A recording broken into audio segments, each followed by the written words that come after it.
Hey there, and welcome to Crime for Sleep. I know you're having trouble falling asleep, so let me keep you company with true crime stories from around the world. Before we dive in, I'm curious, where did you first hear this one? If you enjoy these stories, don't forget to like, comment, and subscribe. Now get comfortable, and let's get into tonight's case. Story 1. It wasn't unusual for the attic door to creak open on its own. The hinges had always been loose, or at least they seemed that way. The attic was always neat, the boxes aligned in straight rows, barely collecting dust. I noticed a faint trail along the floorboards, like something had been dragged across, but it was easily dismissed. The window latch was perpetually ajar, allowing a soft breeze to filter through. I dusted the shelves absent-mindedly, mindful not to disturb what didn't belong to me. As I closed the door quietly behind me, I did not bother to secure it. I assumed it was meant to be left open. I had been house-sitting for 3 weeks when the incident occurred. The family had gone on their extended vacation, leaving me with simple instructions: water the plants, collect the mail, keep the house lived in. They trusted me completely. I'd done this kind of work before, and I took pride in being thorough, reliable. The house was a comfortable 2-story colonial with hardwood floors that announced every footstep and windows that caught the afternoon light just right. The morning it happened, I was making coffee in the kitchen when I heard the familiar groan of the attic door swinging open upstairs. Nothing unusual about that. The house had its quirks, its settling sounds and natural rhythms. I'd grown accustomed to them all. The refrigerator hummed off-key, the pipes knocked when the water pressure changed, and that attic door had a mind of its own. What made this different was the sound that followed. A soft thud like something had fallen, then another, and another. 3 distinct impacts against the ceiling above me. I found her at the bottom of the attic stairs. She was lying on her side, one arm twisted beneath her body, her gray hair fanned across the hardwood. The homeowner's elderly neighbor, the woman who'd waved at me from her garden every morning for the past 3 weeks. She wasn't moving. I called for help immediately. The paramedics arrived within minutes, followed by the police. Standard procedure, they explained, for any unexplained fall.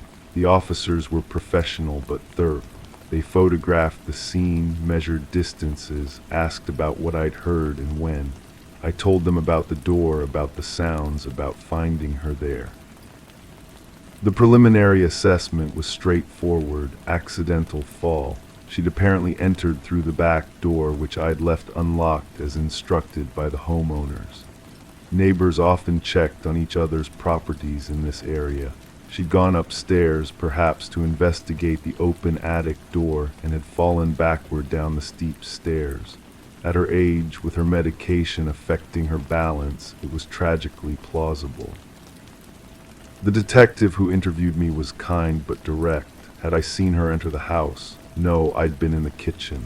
Had I heard anything before the sounds from upstairs? Nothing unusual. Did I know why she might have gone into the attic? I assumed she was being neighborly, checking on things.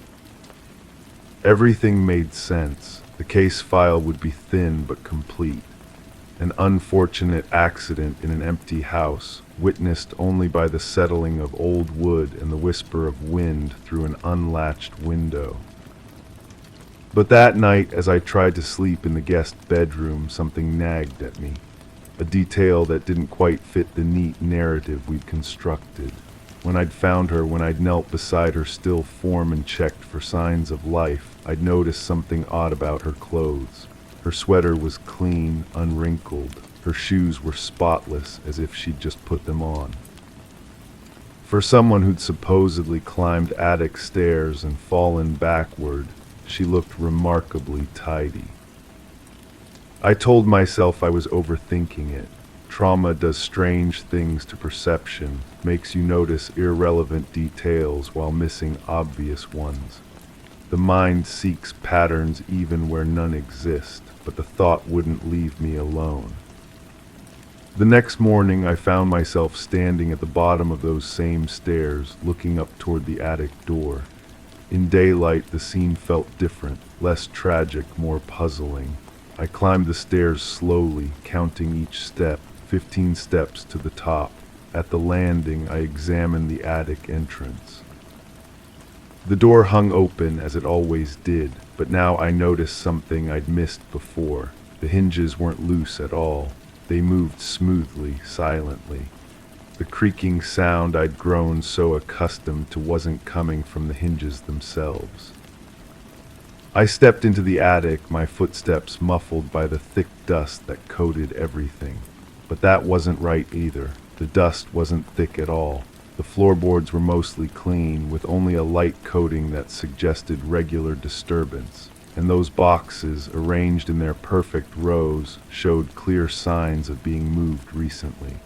Rectangular impressions in the dust marked where they'd been repositioned. The faint trail I'd noticed before wasn't so easily dismissed now. It ran from the window to the stairs, a path worn by repeated passage. Someone had been using this attic regularly, moving through it with purpose. I approached the window, the one with the perpetually ajar latch. From here, I could see directly into the neighbor's backyard, into her kitchen window. The angle was perfect, unobstructed.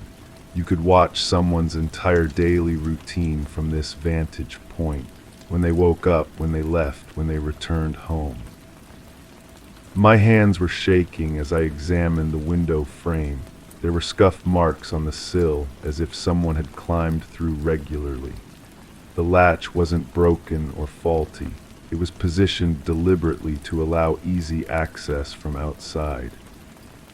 Someone had been living in this attic, not living exactly, but using it, watching from it. I thought about those 3 weeks I'd been in the house, all those mornings when I'd heard the attic door creak open. I'd assumed it was the house settling, the natural movement of old wood responding to temperature changes. But what if it wasn't? What if someone had been up there watching me make coffee, watching me go about my routine? What if the neighbor hadn't climbed those stairs at all?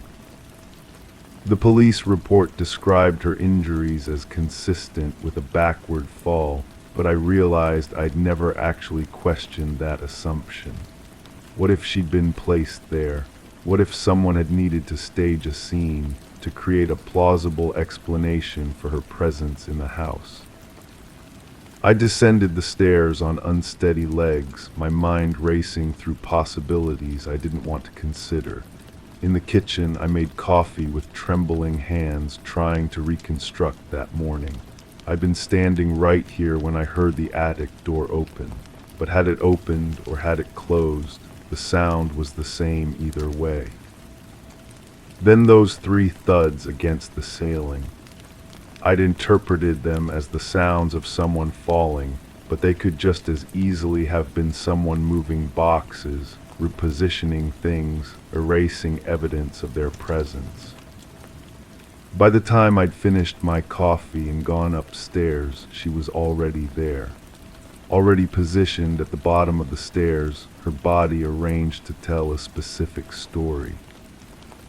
But why? What had she seen or discovered that made her dangerous? Had she noticed the same things I was noticing now? The too clean attic, the strategic window position, the signs of regular occupation. I walked through the house with new eyes, looking for other evidence I'd missed. In the basement, I found scratches around the lock on the electrical panel. Someone had been down here too, perhaps cutting power to specific areas of the house when needed. The guest bedroom where I'd been sleeping had a perfect view from the attic window. Someone could have watched me sleep night after night. The thought made my skin crawl, but it also raised another question. If someone had been using this house, monitoring it, why had they allowed me to stay? Why hadn't they simply waited until the family returned? Unless they hadn't expected me to be here. Unless my presence had disrupted their plans, forced them to accelerate their timeline. I found myself thinking about the neighbor again, about her daily routine. Every morning at the same time, she'd emerge from her back door to tend her garden. She'd wave when she saw me, friendly but not intrusive, a creature of habit, predictable and observant. The kind of person who might notice if someone was climbing through windows at odd hours. The kind of person who might investigate. The kind of person who might become a problem. I sat in the living room as afternoon shadows lengthened across the floor, trying to piece together a sequence of events that made sense. Someone had been using this house as a base of operations, perhaps for weeks or months. They'd established a routine, learned the rhythms of the neighborhood, but then the family had hired a house sitter, disrupted their access. They'd needed to adapt to work around my presence, but the neighbor had noticed something, had grown suspicious. Maybe she'd seen movement in the attic window or noticed the scuff marks on the sill. Maybe she decided to investigate while I was distracted in the kitchen. And maybe she'd found more than she'd bargained for.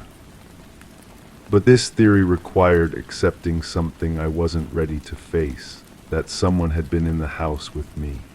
That while I'd been going about my routine, making coffee and watering plants and checking mail, someone else had been moving through the shadows above my head. Someone who was still out there. As evening approached, I found myself jumping at every sound. The refrigerator's hum seemed louder, more sinister. The pipes knocked with a rhythm that suggested footsteps. And that attic door, which I'd now secured with a chair wedged under the handle, seemed to pulse with malevolent intent. I called the detective who'd interviewed me, but my concerns sounded paranoid even to my own ears. Scuff marks could be explained by maintenance workers. Clean dust patterns might result from good ventilation. The window latch could simply be broken. Without concrete evidence, without a clear motive, my suspicions were just that, suspicions. But I couldn't shake the image of her lying there, so neat and composed in death, or the memory of those 3 deliberate thuds against the ceiling, or the growing certainty that I'd been watched, studied, evaluated by someone who knew this house better than I did. The family was due back in 4 days. Part of me wanted to leave immediately, to pack my things and disappear before whatever was happening here reached its conclusion. But another part of me, the part that had taken pride in being thorough and reliable, felt responsible for seeing this through. I'd been hired to keep the house safe, but safe from what and safe for whom? That night I didn't even pretend to sleep.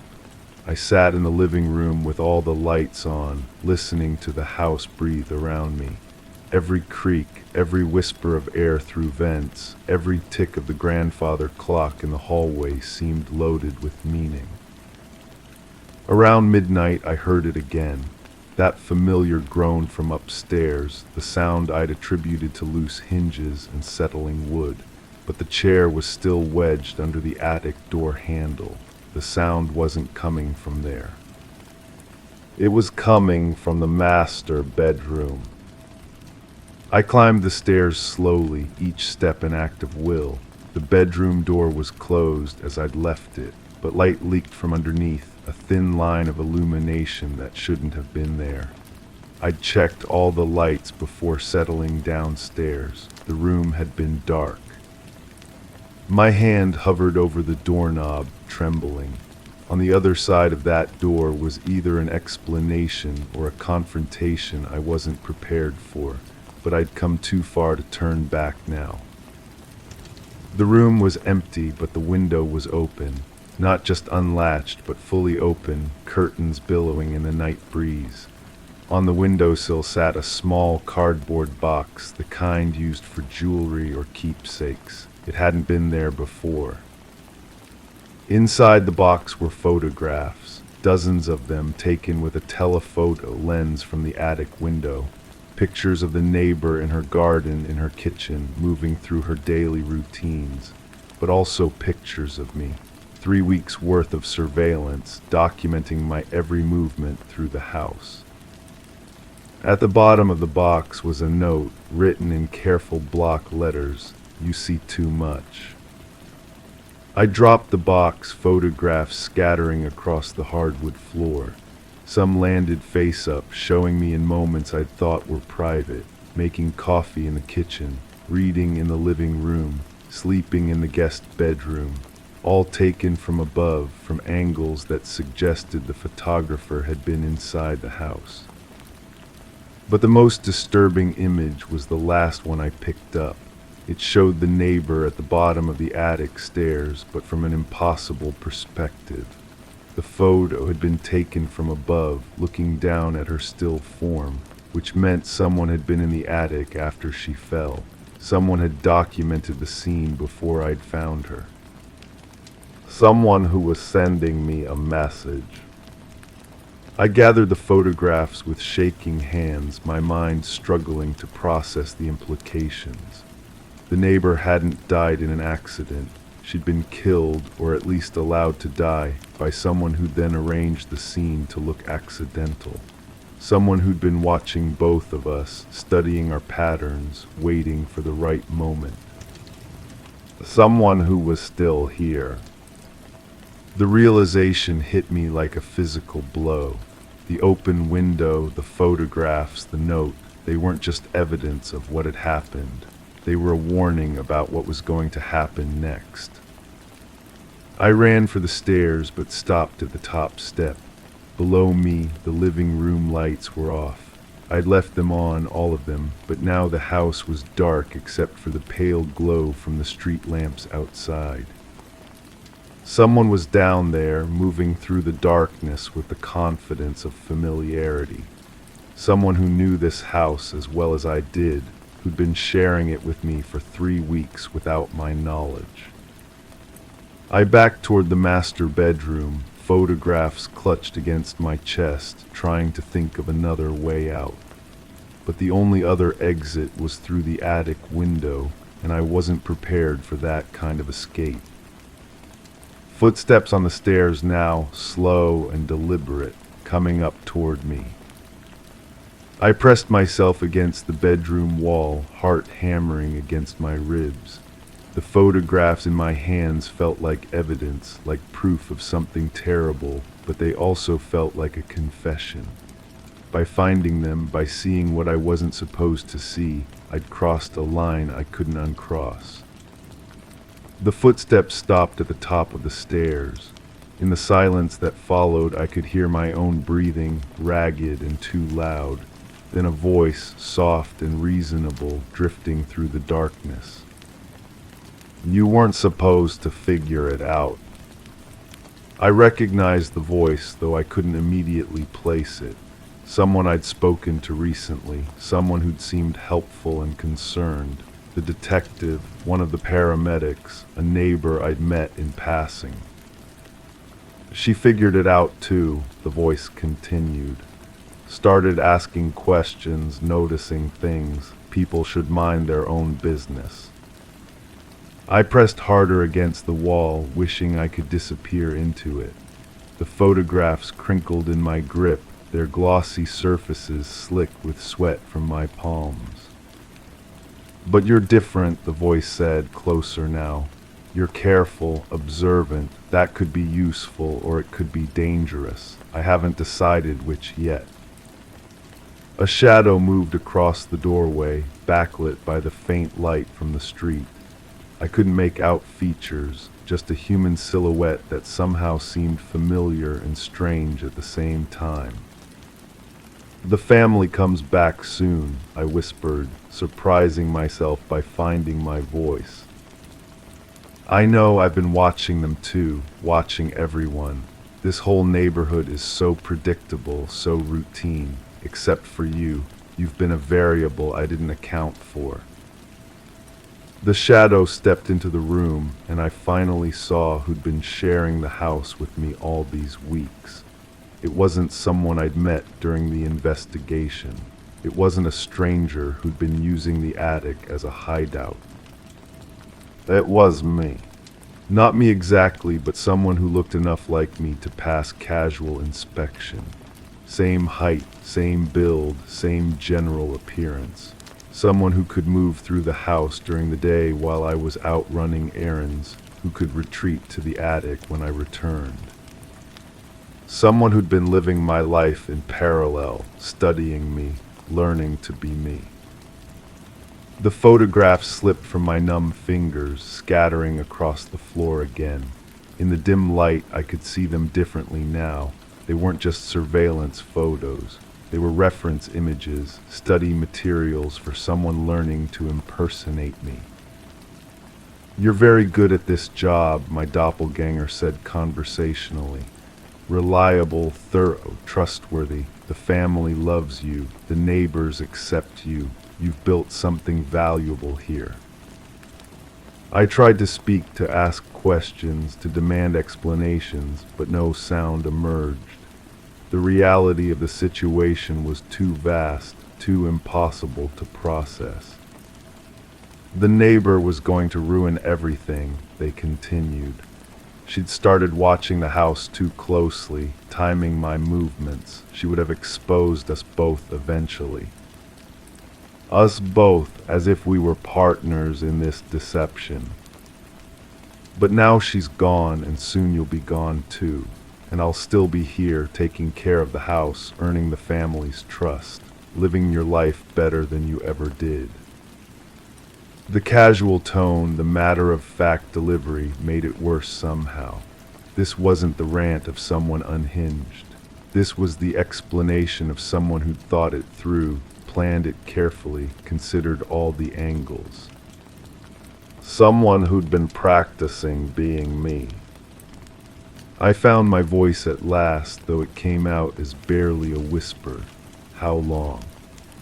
"Since before you arrived, I've been watching this house for months, learning its rhythms. When they posted the house-sitting job, I knew it was perfect. But then they hired you instead of me." A pause, during which I could hear them breathing in the darkness.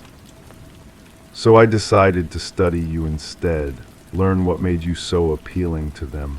It turns out it wasn't that complicated. You're just ordinary enough to be trustworthy, just competent enough to be useful, easy to replicate." The floorboards creaked as they moved closer. I pressed myself harder against the wall, as if I could somehow phase through it and escape.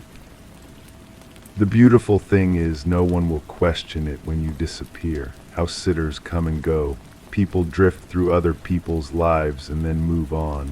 The family will be sad, but they'll hire someone else. Someone who looks just like you, sounds just like you, has all your references and qualifications. I realized then that this had always been the plan. The neighbor's death hadn't been the main event. It had been an obstacle to be removed. I was the main event. My life, my identity, my carefully built reputation in this line of work. "You won't get away with it," I said, though the words felt hollow even as I spoke them. "I already have. I've been getting away with it for weeks. The only difference is that now you know about it." They were right, and we both knew it. Who would I report this to? What evidence did I have beyond scattered photographs that could be explained away? How do you prove that someone is planning to steal your identity when they've already been living it parallel to your own life? "What do you want?" I asked. "I want you to leave tonight, pack your things, walk out the door, and never come back. Never contact the family, never apply for another house-sitting job, never interfere with the life I'm building." "And if I don't?" "Then you'll have an accident, just like the neighbor did.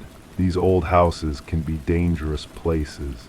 Steep stairs, loose railings, gas leaks, so many ways for someone to get hurt." The threat hung in the air between us, casual and absolute. I believed them completely. They'd already killed once to protect their plan. They wouldn't hesitate to do it again.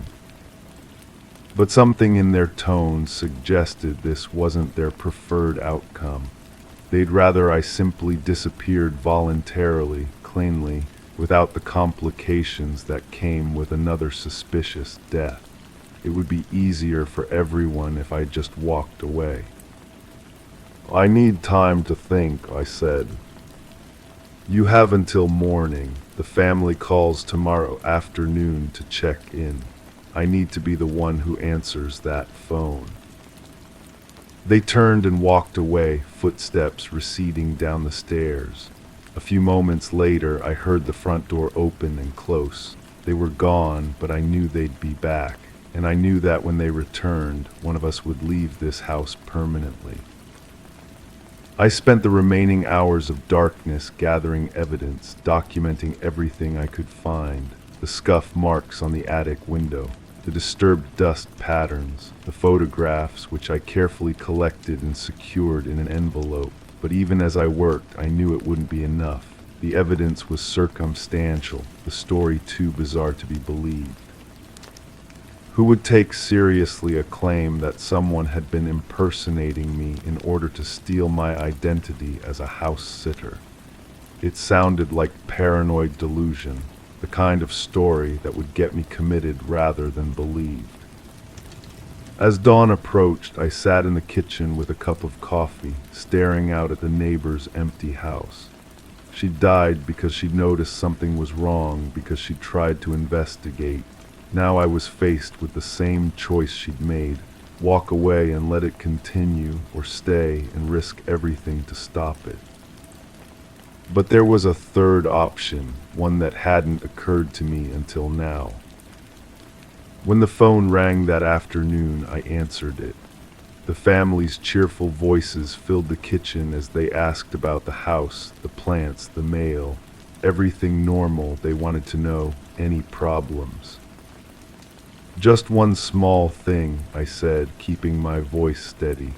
"I think someone's been watching the house. The neighbor mentioned it before her accident. You might want to consider installing a security system when you get back." A brief pause, then concerned questions. What kind of watching? Had I seen anyone suspicious? Should they cut their vacation short? No, I assured them. Nothing like that. Probably just someone casing houses for burglary. But it might be worth mentioning to the police just to have it on record.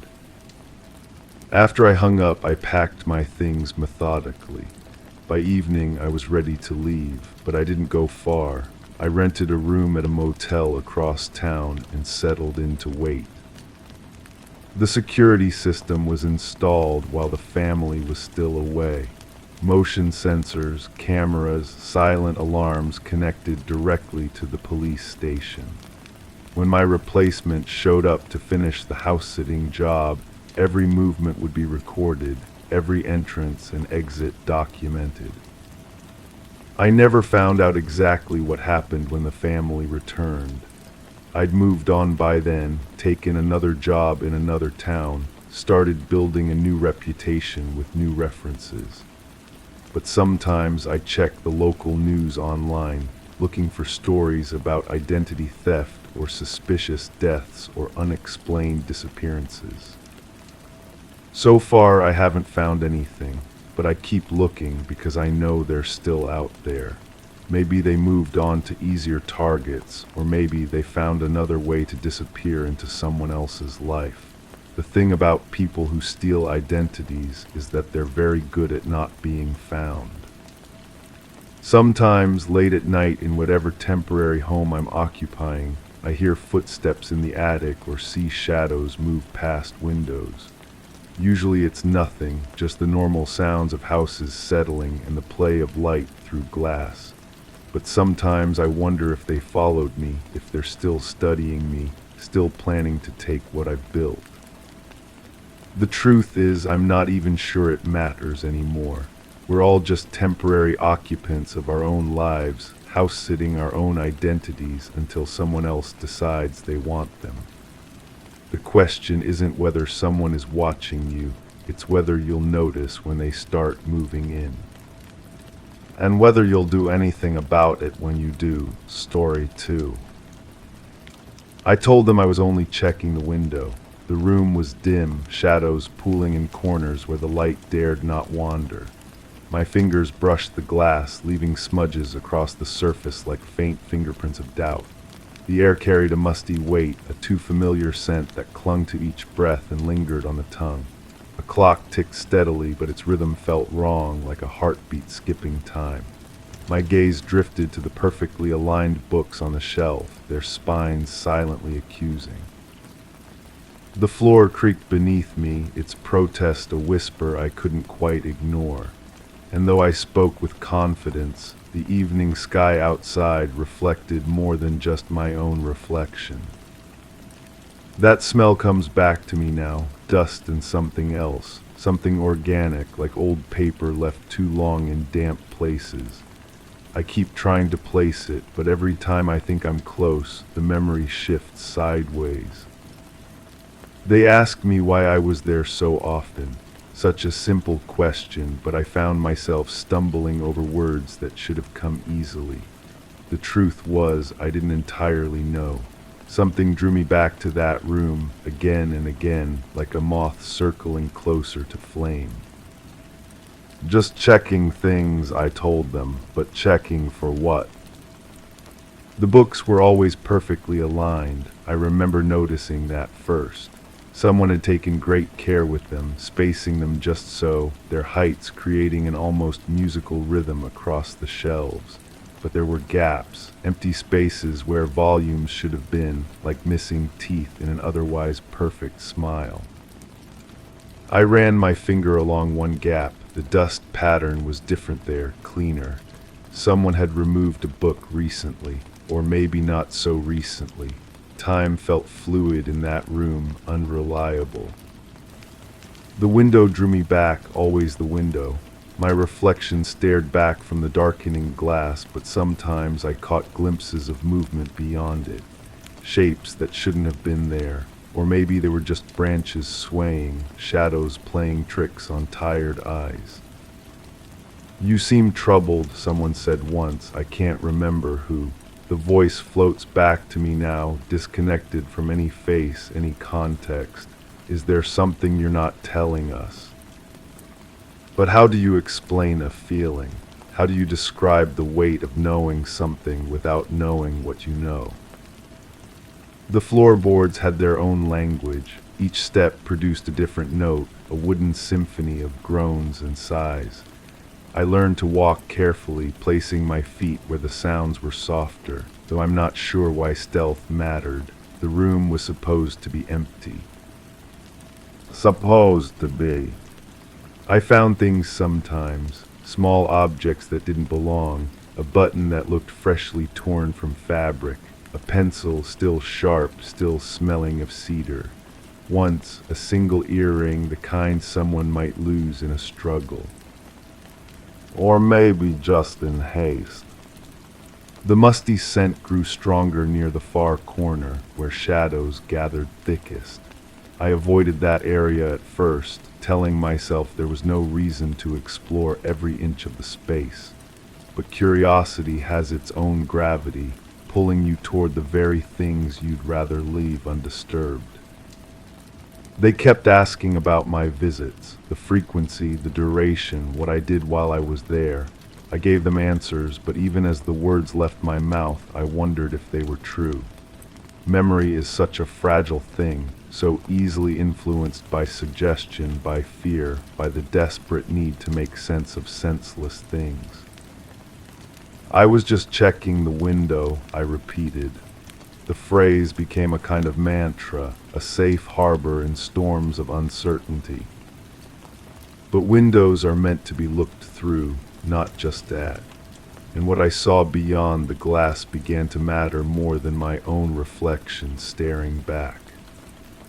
Movement in the garden, or what used to be a garden. The space had grown wild, untended, full of shadows that seemed to shift when I wasn't looking directly at them.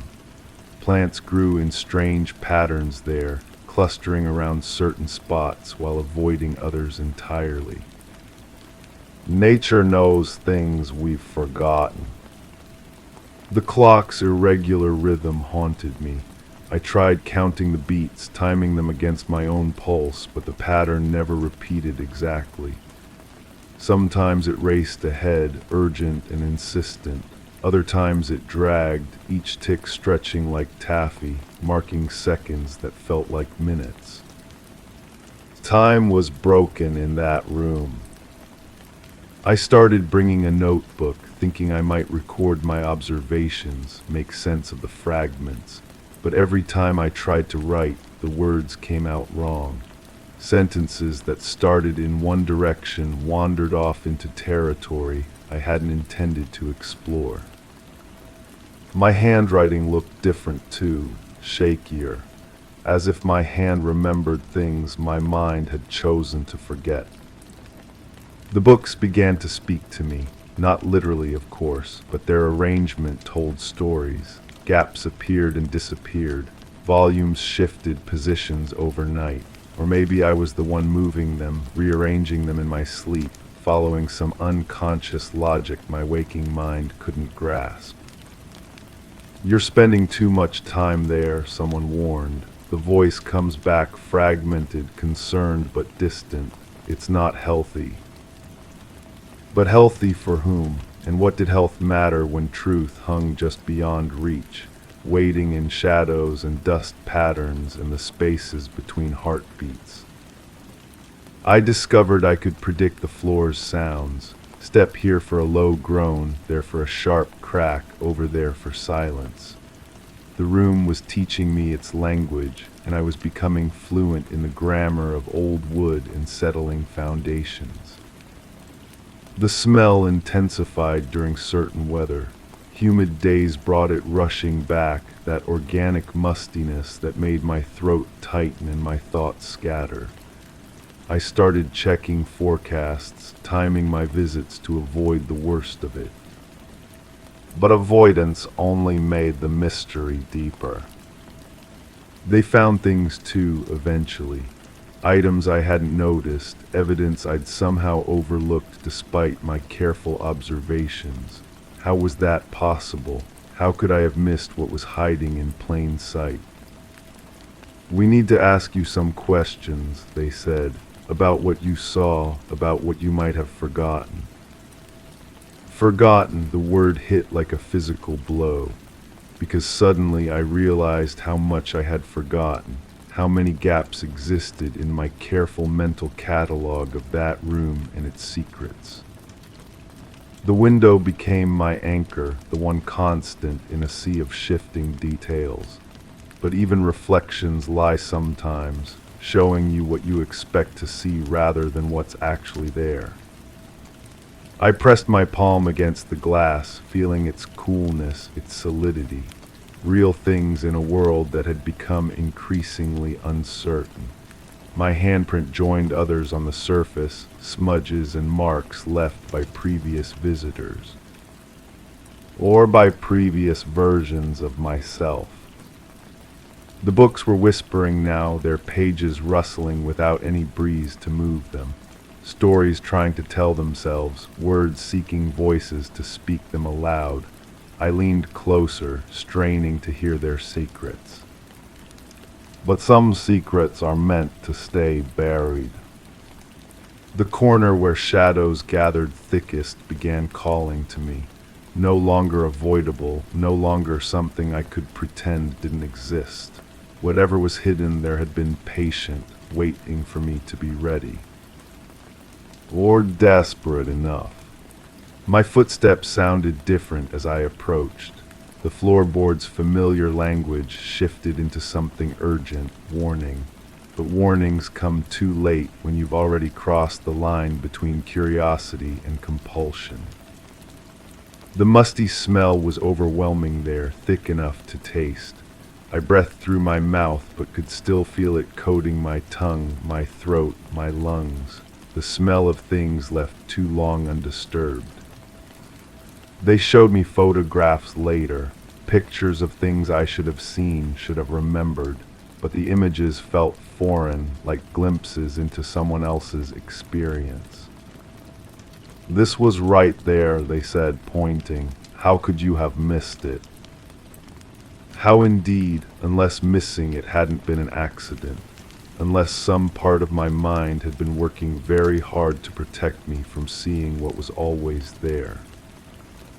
The clock's rhythm was racing now, frantic, as if time itself was running out.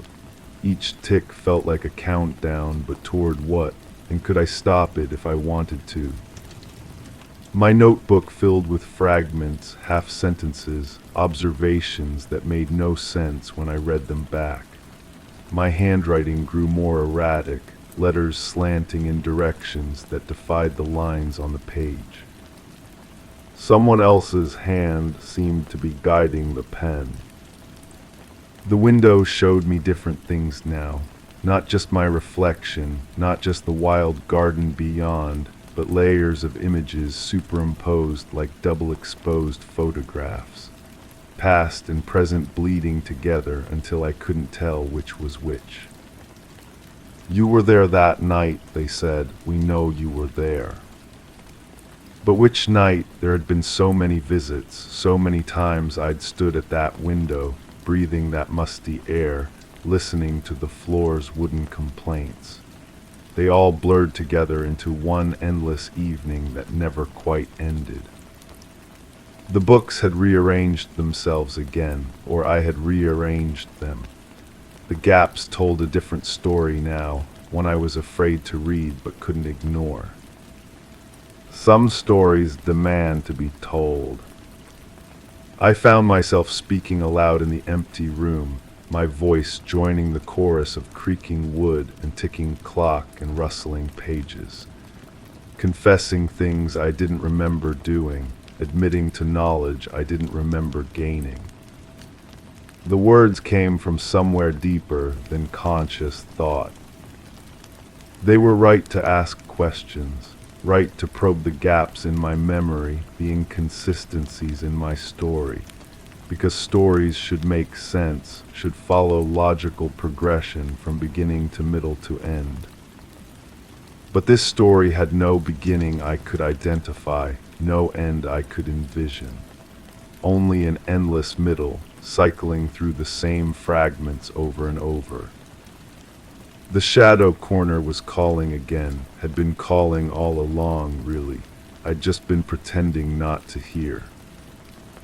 My feet carried me forward without conscious decision. The floorboards sang their wooden warnings, but I was beyond heeding warnings now, beyond the luxury of willful ignorance.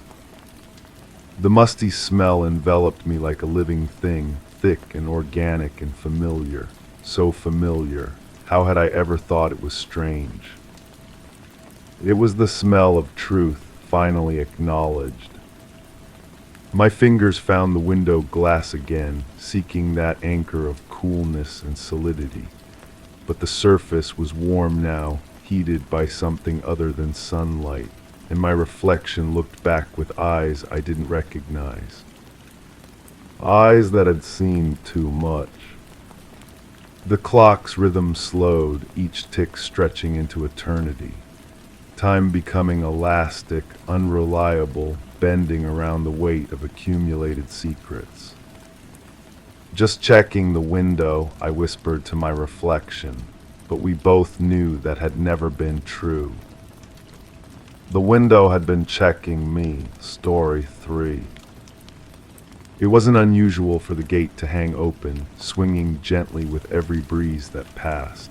The latch was faulty, catching only if you nudged it just right, but no one bothered to fix it.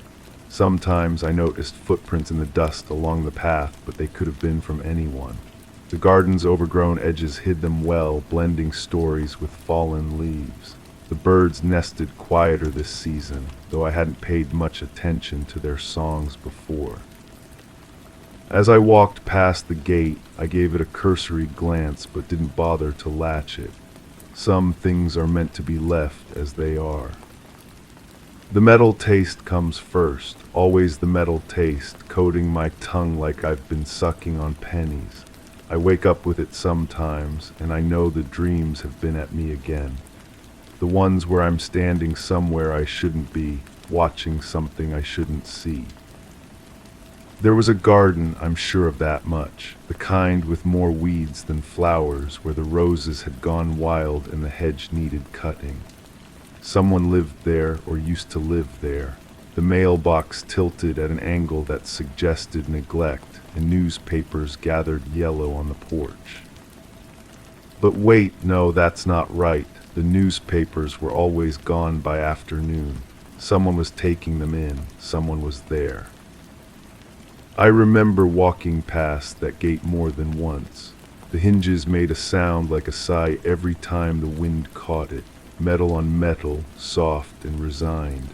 I can hear it now if I concentrate, that gentle protest of rust and time. The footprints bothered me more than I admitted to myself. They were too deliberate, too regular, not the random scatter of delivery people or neighbors cutting through. These had purpose. They led from the gate to the house and back again, worn smooth by repetition.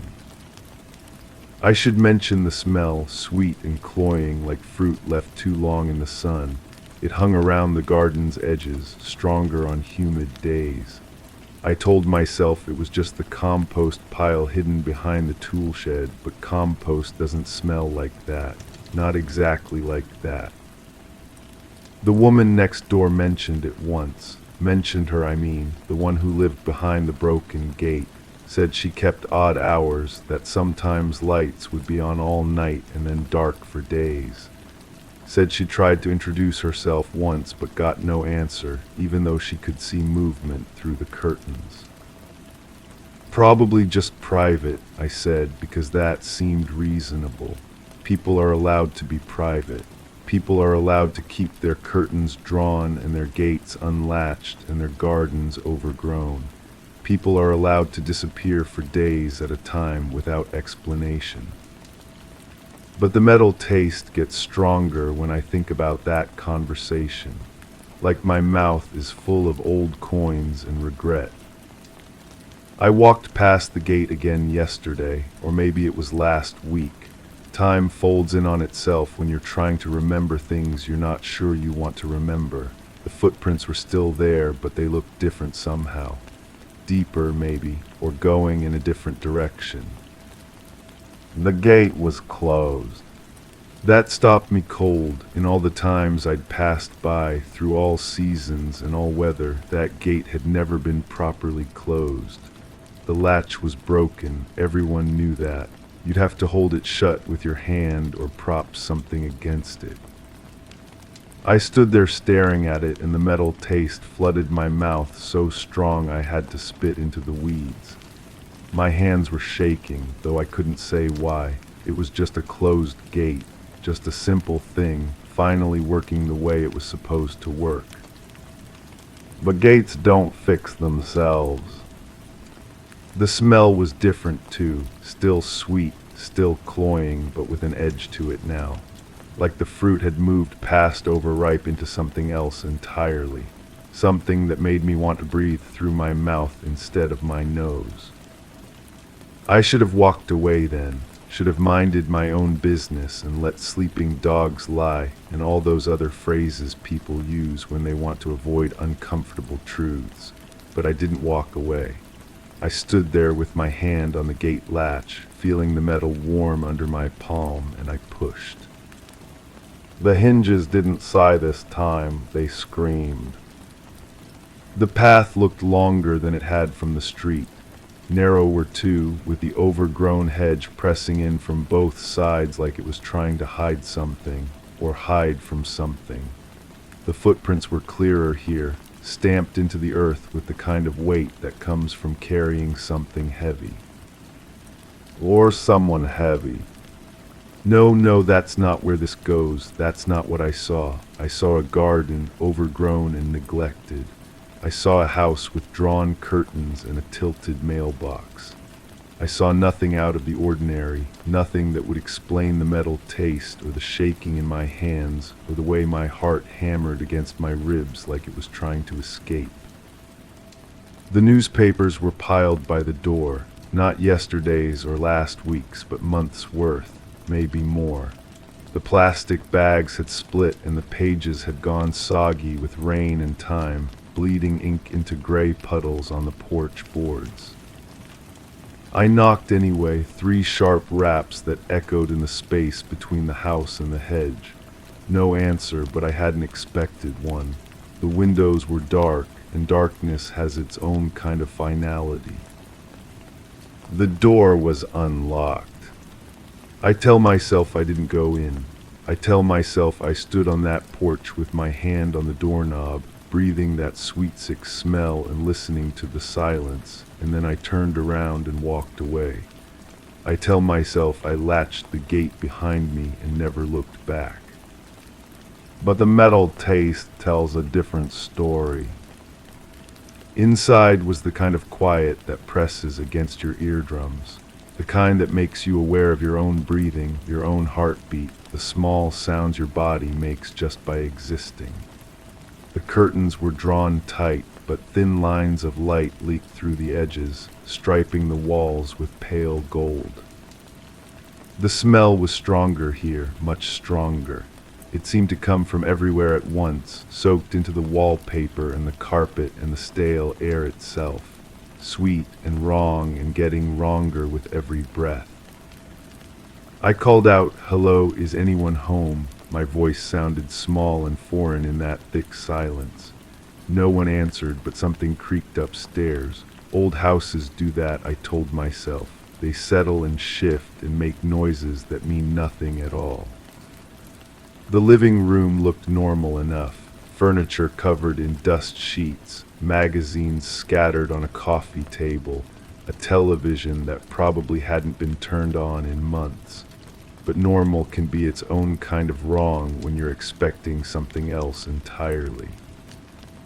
The kitchen was where things started to fall apart. Dishes in the sink, but not dirty dishes. Clean ones stacked and waiting to be put away. A coffee cup on the counter with a ring of brown residue at the bottom. Fresh fruit in a bowl on the table, bright and perfect like it had just been bought. But the fruit was wrong, too perfect, too bright, the kind of perfect that comes from being made of wax or plastic, the kind of bright that never fades because it was never real to begin with. I touched one of the apples. It was real enough, real and soft and yielding in a way that made me jerk my hand back like I'd been burned. Real fruit doesn't stay perfect for months. Real fruit rots and shrivels and attracts flies. The metal taste was so strong now I could barely swallow. Upstairs something creaked again, deliberate this time, like footsteps, like someone trying to move quietly across old floorboards and not quite managing it. I stood at the bottom of the stairs, looking up into shadows, and every instinct I had screamed at me to leave, to run, to get out of that house and never come back. But I didn't leave. I put my foot on the first step, and then the second, and then I was climbing toward whatever was waiting for me in the dark. The hallway stretched longer than it should have, lined with doors that were all closed except one. That one stood open just a crack, bleeding a thin line of yellow light into the gloom. The smell was strongest here, so thick I could almost taste it on my tongue alongside the metal. I pushed the door open. The room was empty, just 4 walls and a window and nothing else. No furniture, no pictures, no sign that anyone had ever lived there at all. But the smell hit me like a physical thing, and I had to grab the doorframe to keep from falling. Because I remembered now. I remembered why I'd been walking past that gate so often, why the footprints had bothered me, why the metal taste came back every time I thought about this place.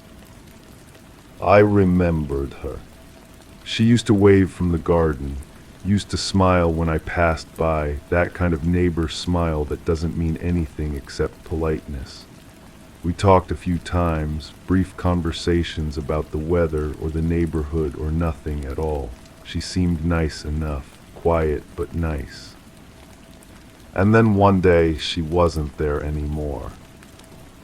No moving truck, no forwarding address, no goodbye, just gone like she'd never existed at all. But her mail kept coming, and the newspapers kept piling up, and that broken gate kept swinging in the breeze. I should have checked on her sooner, should have knocked on the door, called the police, done something other than walk by and pretend not to notice. But it's easier to assume people have their reasons for disappearing. Easier to mind your own business and let the world spin on without you. The metal taste is so strong now I'm choking on it. I'm standing in that empty room, breathing that sweet sick smell, and I know I'm not alone. Someone else is here, has been here all along, watching me stumble through memories and half-truths and things I don't want to face. The footprints weren't hers, they were never hers. I turn around and the hallway is different now. Longer, darker, with doors that weren't there before. Or maybe they were always there and I just wasn't ready to see them. Maybe I'm still not ready, but ready doesn't matter anymore. The metal taste is in my throat now, in my lungs, in every breath I take. It tastes like fear and guilt and all the questions I never asked when I should have asked them. I walk back down the stairs, through the kitchen with its perfect plastic fruit, through the living room with its dust-covered furniture. The front door seems miles away, and with every step the smell gets stronger and the taste gets worse, and the certainty grows that I'm not going to make it out of here the same person who walked in. But I do make it to the door. I do step back onto that porch with its rotting newspapers and its years of silence. I do walk back down that path between the pressing hedges, past the footprints that tell stories I don't want to hear. The gate swings open at my touch, sighing on its rusty hinges. I step through and turn to close it behind me, but my hands are shaking too badly to work the latch. So I leave it open, the way it always was, the way it was meant to be. Some things are meant to be left as they are. But as I walk away, I can hear it behind me. That gentle protest of metal on metal, soft and resigned, as the gate swings back and forth in the breeze. And I know that tomorrow I'll walk past again, and the day after that, and the day after that. Because the metal taste is still there, coating my tongue like old pennies and older guilt. Because the smell still clings to my clothes, sweet and wrong and impossible to wash out. Because somewhere in that empty house behind the broken gate, questions are waiting for answers I'm not sure I want to give. The footprints in the dust will fade eventually. The newspapers will yellow and blow away. The hedge will grow higher and the gate will rust through, and the house will settle into the kind of silence that lasts forever. But I'll remember the woman who used to wave from the garden, who smiled that polite neighbor smile, who disappeared without saying goodbye.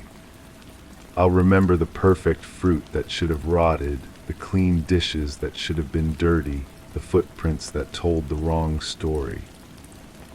And I'll remember that some disappearances aren't disappearances at all. They're just changes of address, moves to places where the living aren't invited and the gates don't need latches because no one's trying to get out. The metal taste will remind me, it always does, story 4. The corridor light was operational upon inspection, casting a dull glow over the immediate area. The furniture remained in its prescribed positions, undisturbed and aligned with inventory records. A single chair faced the window, its cushion slightly indented. The air felt sterile, devoid of any discernible scent, consistent with recent cleaning procedures. The journal lay open on the desk, entries trailing off mid-sentence. The curtain was drawn halfway, its fabric unmoved. The dust pattern on the floor was unbroken, except near the threshold. All fixtures were accounted for. The room temperature maintained a constant 68 degrees. The blinds were intact, yet no shadows were cast. I remember writing that report with clinical precision, documenting every detail as I'd been trained. The room belonged to my colleague, the one who'd been missing for 3 days. Everything appeared normal, which should have been reassuring. Instead, it felt like standing inside a photograph too perfect, too still. The logical explanation came together easily enough. She'd been working late on the quarterly assessment, staying behind after the rest of us had gone home. The security footage showed her entering the building that evening, badge scan logged at 6:47 p.m. Her car remained in the parking structure, keys still in her desk drawer. The half-empty coffee cup suggested she'd been interrupted, perhaps called away suddenly. I'd known her for 2 years, methodical, reliable, never one to abandon her post without explanation. But people have breaking points. The workload had been crushing lately, deadlines stacking like dominoes.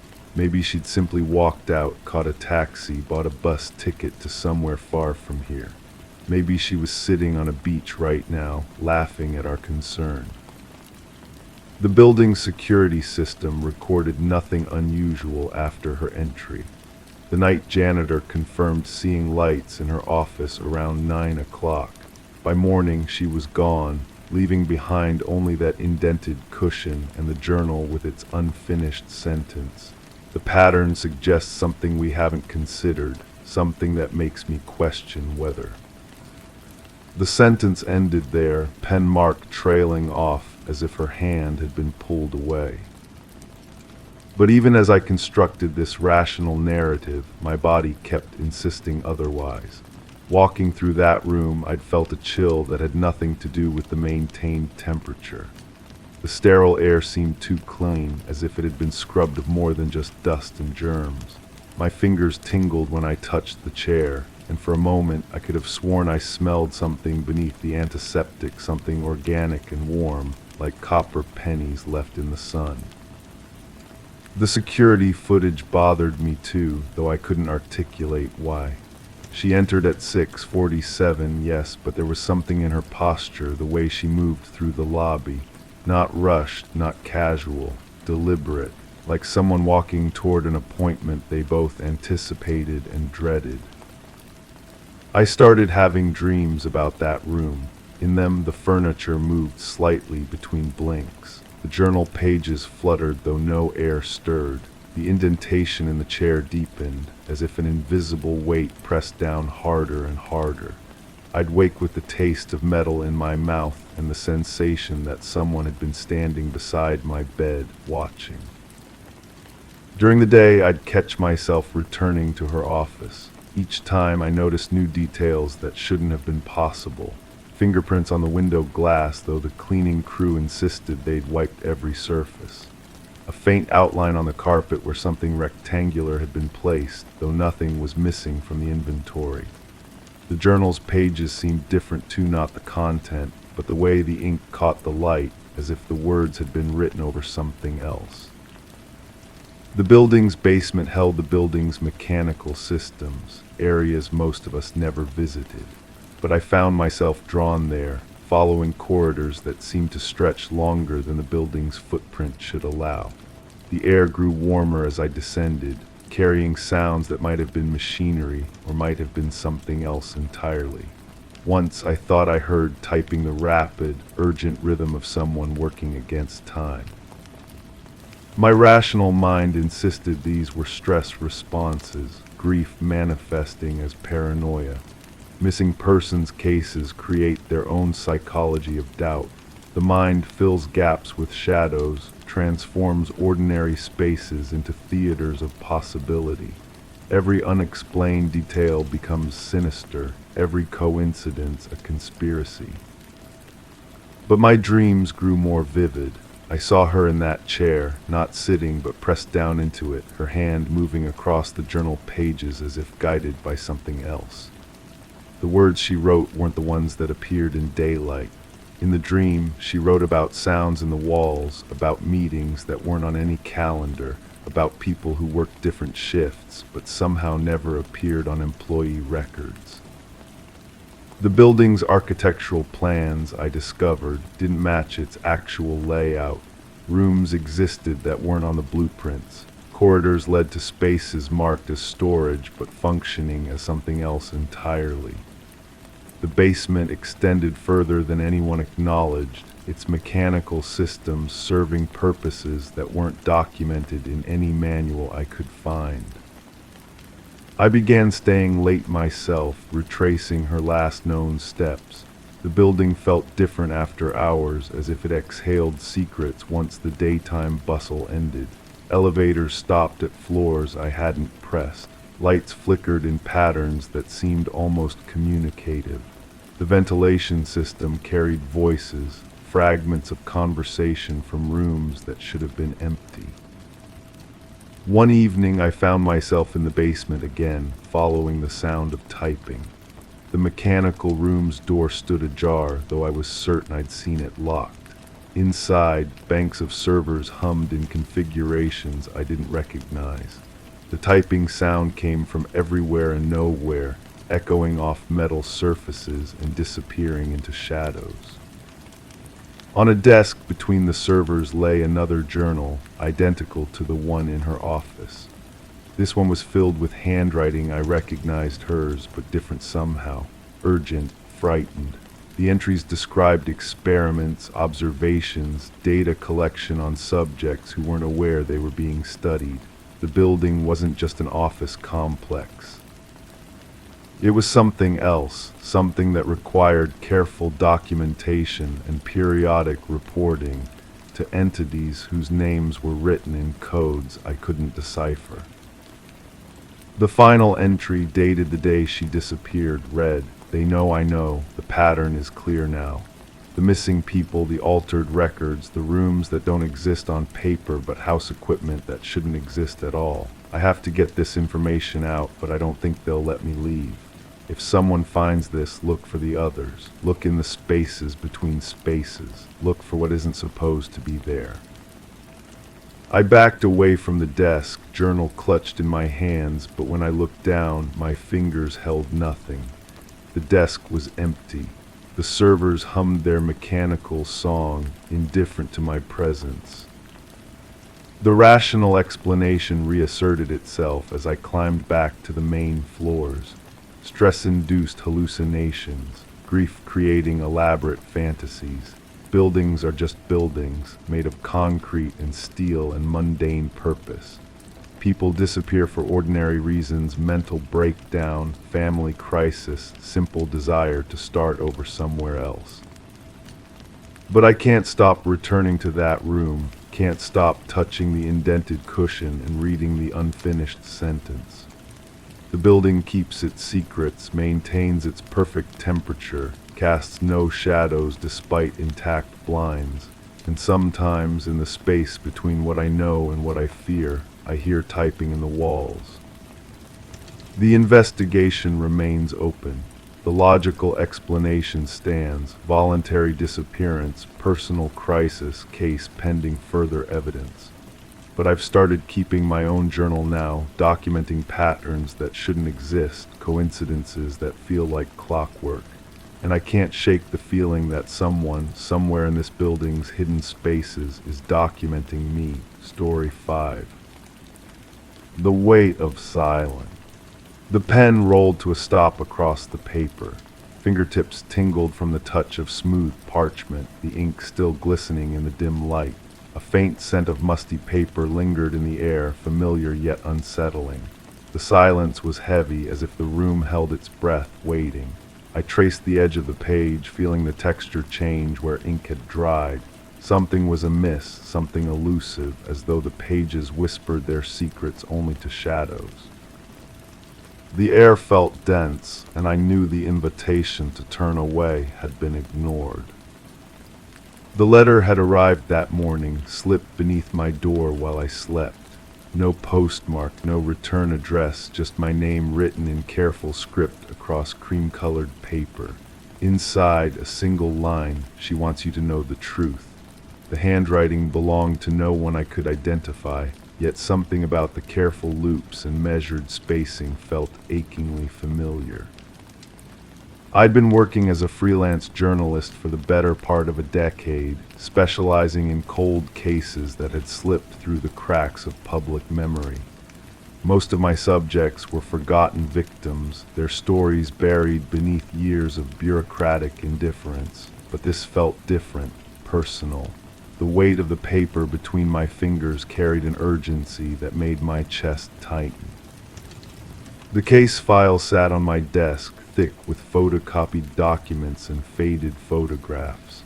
A young woman, barely out of college, found in her apartment 3 years ago. The official report claimed suicide, but her family had never accepted that conclusion. They'd hired me after the police closed the investigation, desperate for answers that seemed to dissolve the moment I tried to grasp them. Her name had been redacted from most documents I'd received, replaced with clinical designations and case numbers. But in the margins of witness statements and the careful notes of the first responding officer, fragments of her identity emerged. She'd been studying literature, working nights at a bookstore to pay rent. She'd loved old movies and collected vintage postcards. She'd been afraid of something in the weeks before her death. The apartment building stood on a quiet street lined with aging maples. The landlord, a nervous man with paint-stained fingers, had agreed to let me see the unit. It had been cleaned and rented again, but he kept some items the family hadn't claimed. A box of books, mostly poetry collections with margins filled with careful annotations. A journal with pages torn out, leaving behind the faint impressions of words pressed too hard into the paper. I held the journal up to the window, angling it toward the afternoon light. The indentations became visible, ghostly letters spelling out fragments of thoughts. He knows where I and can't tell anyone about, and the photographs in the rest dissolved into illegible scratches and tears. The bookstore where she'd worked had closed down, but I'd tracked down her former supervisor.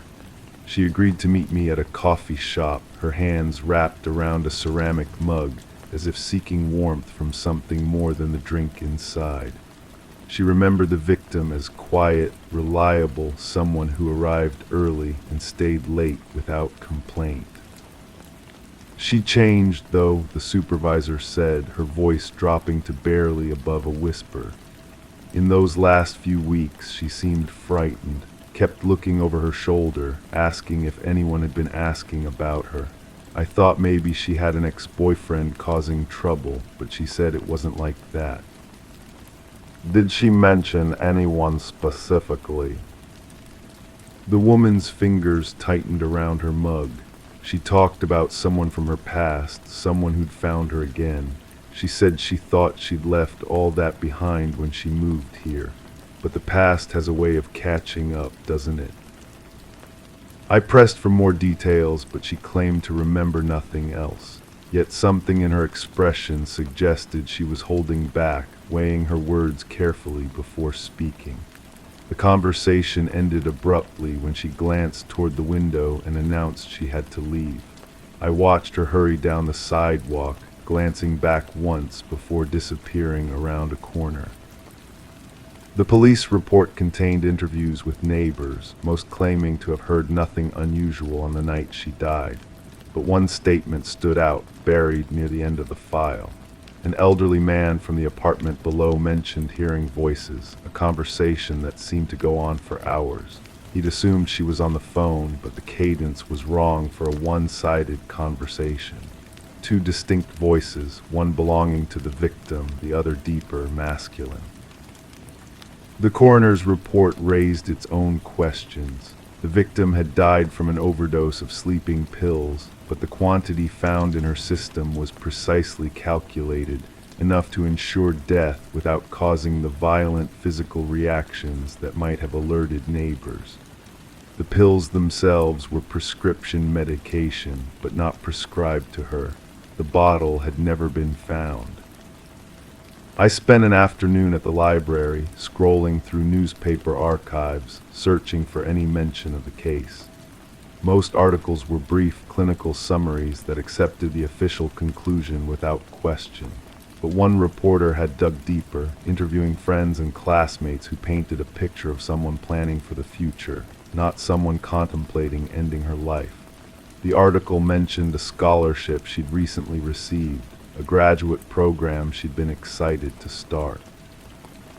The reporter had retired, but I found her contact information through professional networks. She agreed to meet me at a park, choosing a bench far from the walking paths where our conversation wouldn't be overheard. She brought her own files, notes she'd kept despite the story never running in full.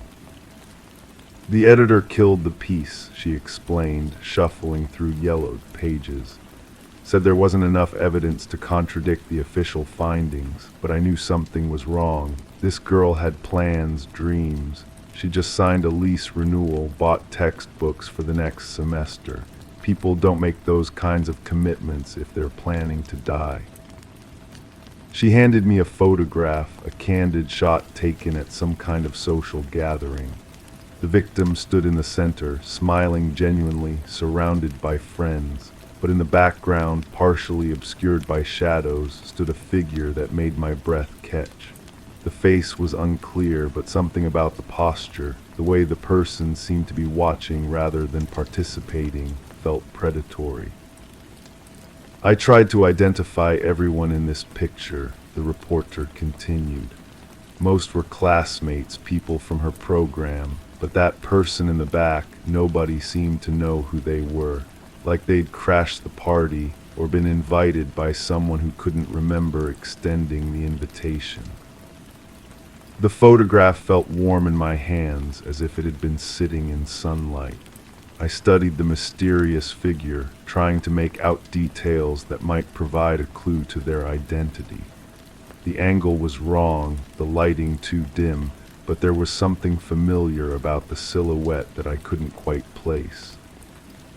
That evening I returned to my apartment to find the door slightly ajar.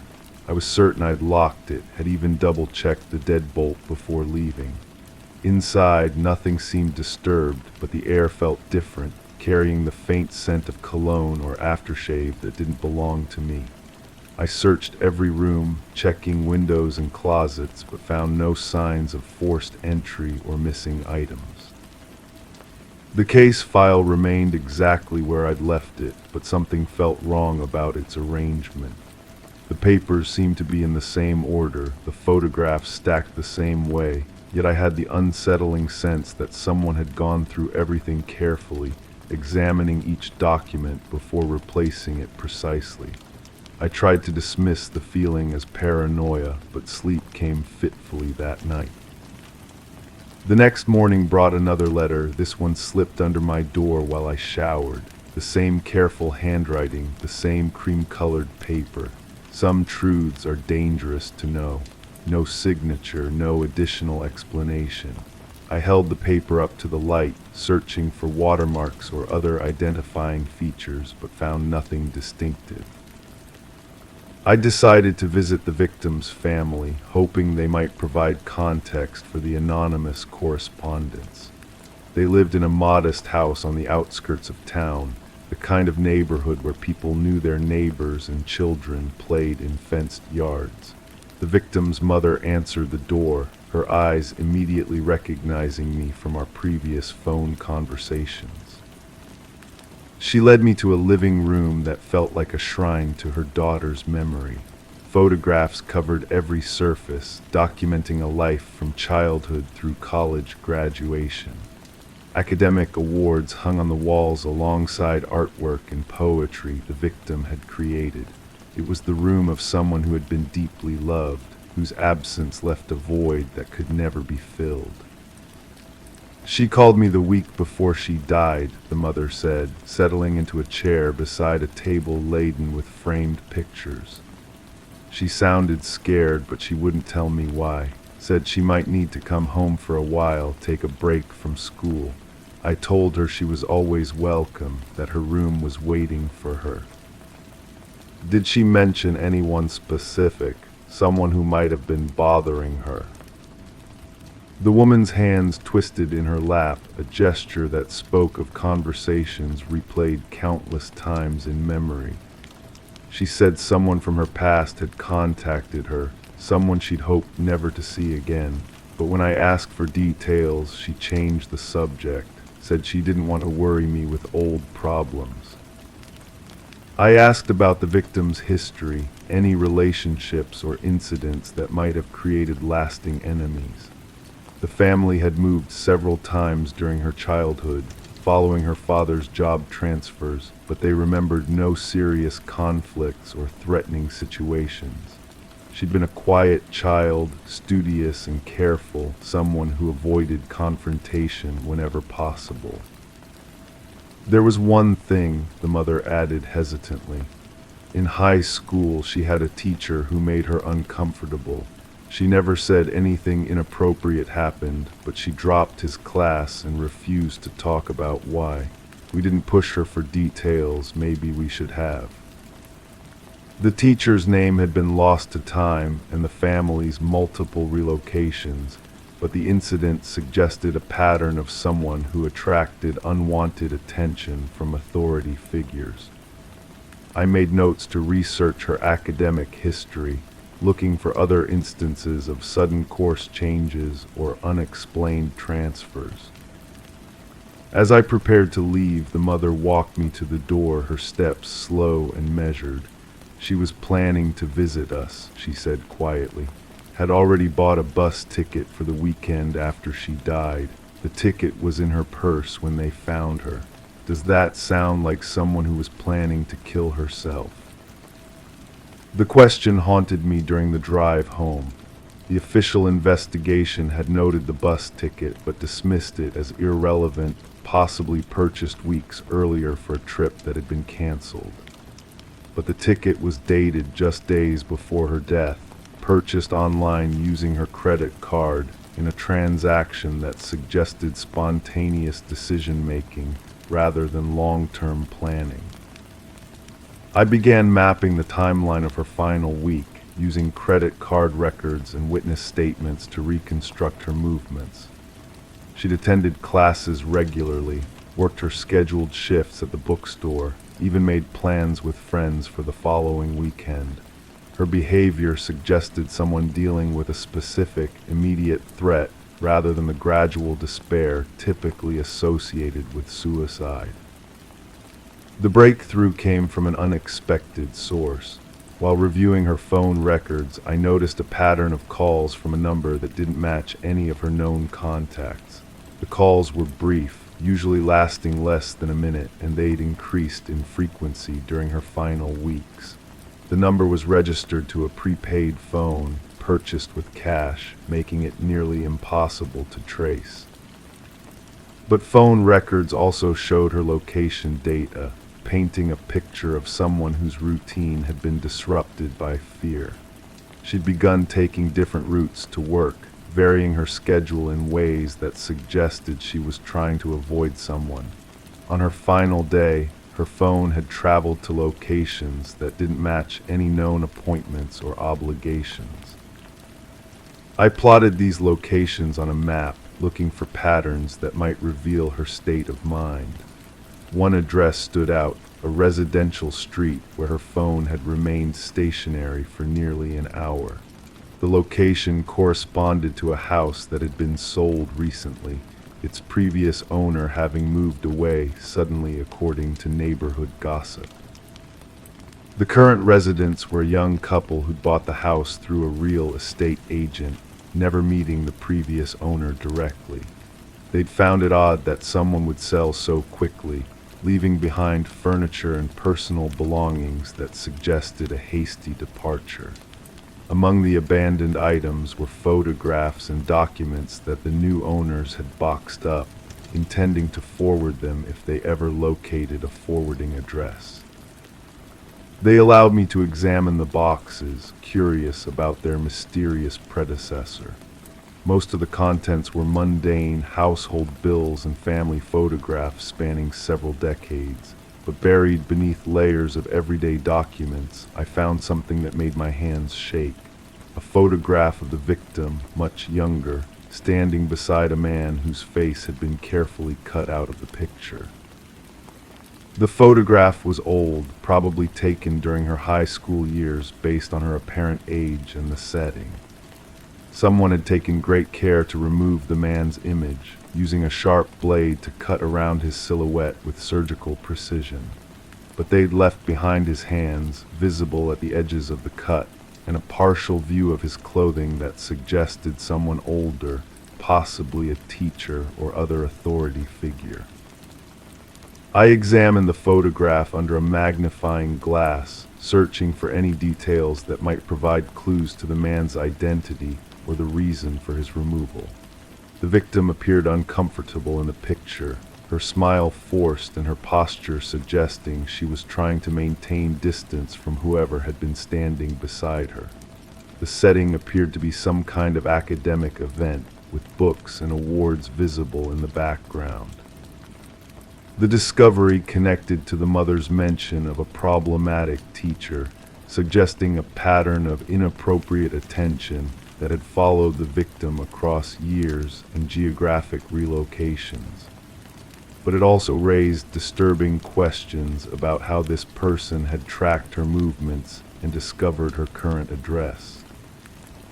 I contacted the high school she'd attended, hoping to access yearbooks or faculty records that might help identify the mysterious figure. The school's administration was helpful but limited by privacy policies and the passage of time. Many records had been digitized or destroyed, and staff members from that era had retired or moved on to other positions. However, a longtime secretary remembered the victim and the incident that had led to her dropping a particular class.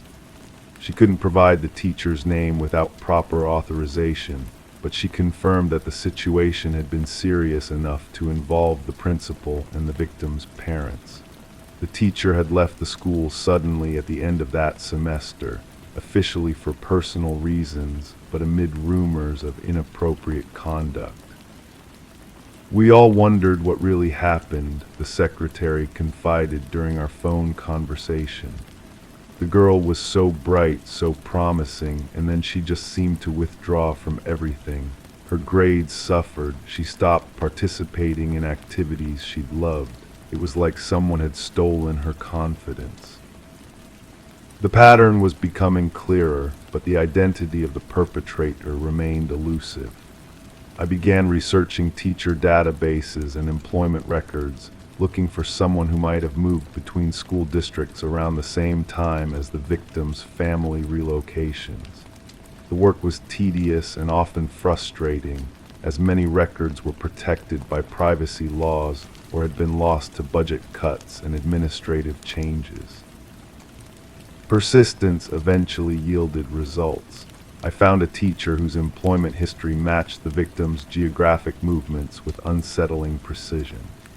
He'd worked at her high school during the problematic semester, then moved to a district near her college just months before her death.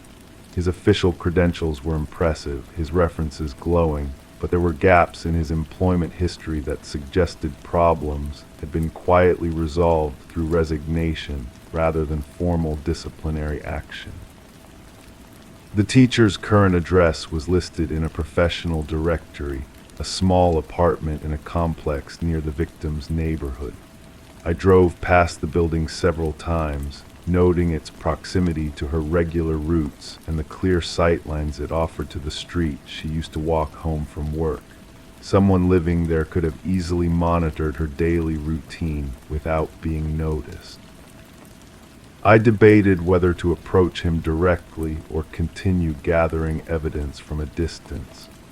The anonymous letters suggested someone was watching my investigation, possibly warning me away from dangerous discoveries. But the need for answers had become consuming, overriding concerns for my own safety. The decision was made for me when I returned home to find my apartment had been searched again, this time less carefully. Drawers had been left slightly open, papers scattered in ways that couldn't be explained by coincidence. The case file was missing several key documents, including the photograph with the mysterious figure and the victim's phone records. Someone was actively working to obstruct my investigation. I'd been careful to make copies of everything, storing duplicates in a safety deposit box and with a trusted colleague. But the break-ins sent a clear message that I was getting close to something someone desperately wanted to keep hidden. The question was whether that someone was the killer or another party with reasons to suppress the truth. The answer came in the form of a final letter, this one different from the others. The handwriting was shakier, more urgent, and the paper bore the faint impression of tears that had dried into subtle stains. He knows you're close. The same thing that happened to her will happen to you. Stop looking or join her. But attached to this warning was something unexpected, a key and an address. The location was a storage facility on the outskirts of town, the kind of place people used to hide things they couldn't bear to keep but couldn't bring themselves to destroy. The key was small, brass, worn smooth by years of handling. I knew I should contact the police, turn over my findings, and let official channels handle whatever was waiting in that storage unit. But 3 years of bureaucratic indifference had taught me that justice sometimes required taking risks that others weren't willing to take. The victim deserved someone who wouldn't walk away when the truth became dangerous. The storage facility was nearly empty when I arrived, just my car and a maintenance truck in the vast parking lot. The unit number matched the address in the letter, a small space in a row of identical metal doors. The key turned easily, as if it had been used recently, and the door rolled up with a metallic screech that echoed through the empty corridors. Inside, boxes were stacked with methodical precision, each labeled with dates spanning several years. The contents told a story of obsession that made my skin crawl. Photographs of the victim taken without her knowledge, documenting her daily routines across multiple locations and time periods. Personal items that must have been stolen from her various homes and workplaces. And journals filled with fantasies and plans written in the same careful handwriting I'd seen in the anonymous letters. The final box contained evidence that transformed my investigation from a cold case into something much more immediate and terrifying. Recent photographs showed me leaving my apartment, meeting with sources, visiting locations connected to the case. Someone had been documenting my investigation with the same obsessive attention they'd once focused on the victim. But most disturbing was a detailed plan for what the journals called the final chapter. The victim's death had been carefully orchestrated to look like suicide, but it was actually the culmination of years of psychological torment designed to isolate her from support systems and drive her to despair. When that hadn't been sufficient, more direct action had been taken. The plan for my own elimination was equally methodical, designed to look like an accident or the result of my becoming too emotionally invested in an unsolvable case. The journals detailed my routines, my vulnerabilities, the people in my life who might ask questions if I disappeared. It was the work of someone who understood that the most effective crimes were those that looked like anything but crimes. I photographed everything with shaking hands, uploading the images to cloud storage and sending copies to multiple recipients. If something happened to me, at least the evidence would survive. But I also knew that possessing this knowledge put me in immediate danger. The person who'd created this shrine to obsession and violence wouldn't hesitate to eliminate someone who threatened to expose their work. The sound of footsteps in the corridor outside made my blood freeze. Slow, deliberate steps that suggested someone taking time to choose their moment carefully. I looked around the storage unit for another exit, but there was none. The only way out was through the door where those footsteps were approaching with measured patience. I called out, hoping to startle whoever was there into revealing themselves or retreating. But the footsteps continued, growing closer, accompanied now by the faint sound of breathing that seemed too controlled, too purposeful. Someone was preparing for a confrontation they'd been planning for a long time. The footsteps stopped just outside the unit, and I could sense a presence waiting in the shadows beyond the door. Minutes passed in silence, broken only by the sound of my own heartbeat and the distant hum of traffic on nearby roads. Then, gradually, the footsteps resumed, moving away down the corridor until they faded into silence. I waited another hour before leaving the storage unit, checking carefully for any signs of surveillance or ambush. The parking lot was empty except for my car, but I couldn't shake the feeling that I was still being watched from somewhere beyond my ability to detect. The drive home was an exercise in constant vigilance, checking mirrors and taking random turns to ensure I wasn't being followed. But safety was an illusion that had been shattered by what I discovered. The evidence in that storage unit proved the victim had been murdered by someone who'd spent years perfecting their methods and covering their tracks. It also proved that I was next on their list, targeted not just for what I'd learned, but for my refusal to accept the convenient lies that had allowed them to escape justice. The question now wasn't whether I could solve the case, but whether I could survive long enough to see justice done. The killer was still out there, still watching, still planning, and I'd become both the hunter and the hunted in a game where the rules were written by someone who'd already proven they were willing to kill to protect their secrets. The truth was finally within reach, but it came with a price that might be higher than I was prepared to pay.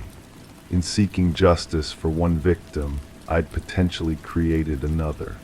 The only question remaining was whether that would be enough to finally expose the predator who'd been hiding in plain sight for far too long. Story 6. The faucet dripped, each droplet louder, echoing against the silence that wrapped the room. I turned the handle, but the flow didn't stop, not completely. Curtains hung uneven, as if pulled by hands in my absence, casting strange shadows where none belonged. My reflection in the glass was delayed, a half-second out of sync as I moved. The scent of yesterday's coffee lingered, though I hadn't brewed any. And on the table, a book lay open to a page I hadn't read, its corners bending inward like a secret trying to close itself. The paper felt familiar between my fingers, coarse, yellowed at the edges, like the photographs I'd spread across my desk months ago, or was it years? Time has this way of folding in on itself when you spend too long staring at evidence that refuses to speak. I remember her voice first, not her face, not her name, but the way she said please when she called, stretched thin like wire about to snap. The receptionist had transferred her to my line 3 times before I finally picked up. Static on the connection, or maybe just the sound of her breathing. My daughter, she'd said, then nothing for so long I thought we'd been disconnected. The photographs arrived by mail, no return address. Just a manila envelope with my name typed on a label, the kind of label you peel from a sheet, the adhesive already starting to yellow. Inside, 12 pictures, black and white, a girl's room empty, bed made with military precision, books arranged by height on a shelf, everything in its place except for one thing. The window was open. I study the dripping faucet now, counting the intervals. 3 seconds, 4, 2, no pattern, just like there was no pattern to what happened to her. The girl, the one whose mother called with that wire-thin voice. But that's not quite right, is it? The mother never mentioned a daughter's name, never described her age or what she looked like or when she'd last seen her. Just my daughter, and then that long, breathing silence. I close the book on the table. The pages resist, as if they've grown damp in the humid air that seems to follow me everywhere now. The cover is blank. I don't remember buying it, don't remember opening it. but my handwriting fills the margins notes in pencil, so faint they might be shadows. Check the window locks, I'd written, count the photographs again, and then in different ink, she was never missing. The detective assigned to the case had kind eyes and patient hands. He spread the photographs across his desk like a tarot reading, studying each one as if it might reveal some hidden truth. His office smelled of burnt coffee and old paper, the kind of smell that settles into your clothes and follows you home. "When did you last see her?" he'd asked. But I wasn't the mother, I was just the investigator she'd hired. Wasn't I? The memory feels slippery now, like trying to hold water in cupped palms. Tuesday, I'd answered, though I couldn't remember why I'd said that. Tuesday felt significant, the way certain words do when you repeat them enough times. Tuesday, Tuesday, the syllables lose meaning, become just sound. The photographs showed no signs of struggle, no overturned furniture, no scattered belongings, just that open window and the sense that something or someone had been carefully erased from the scene. The detective had pointed this out with the tip of his pen, never quite touching the paper. Could be she left on her own, he'd suggested. Kids do that sometimes, get tired of rules, tired of being watched.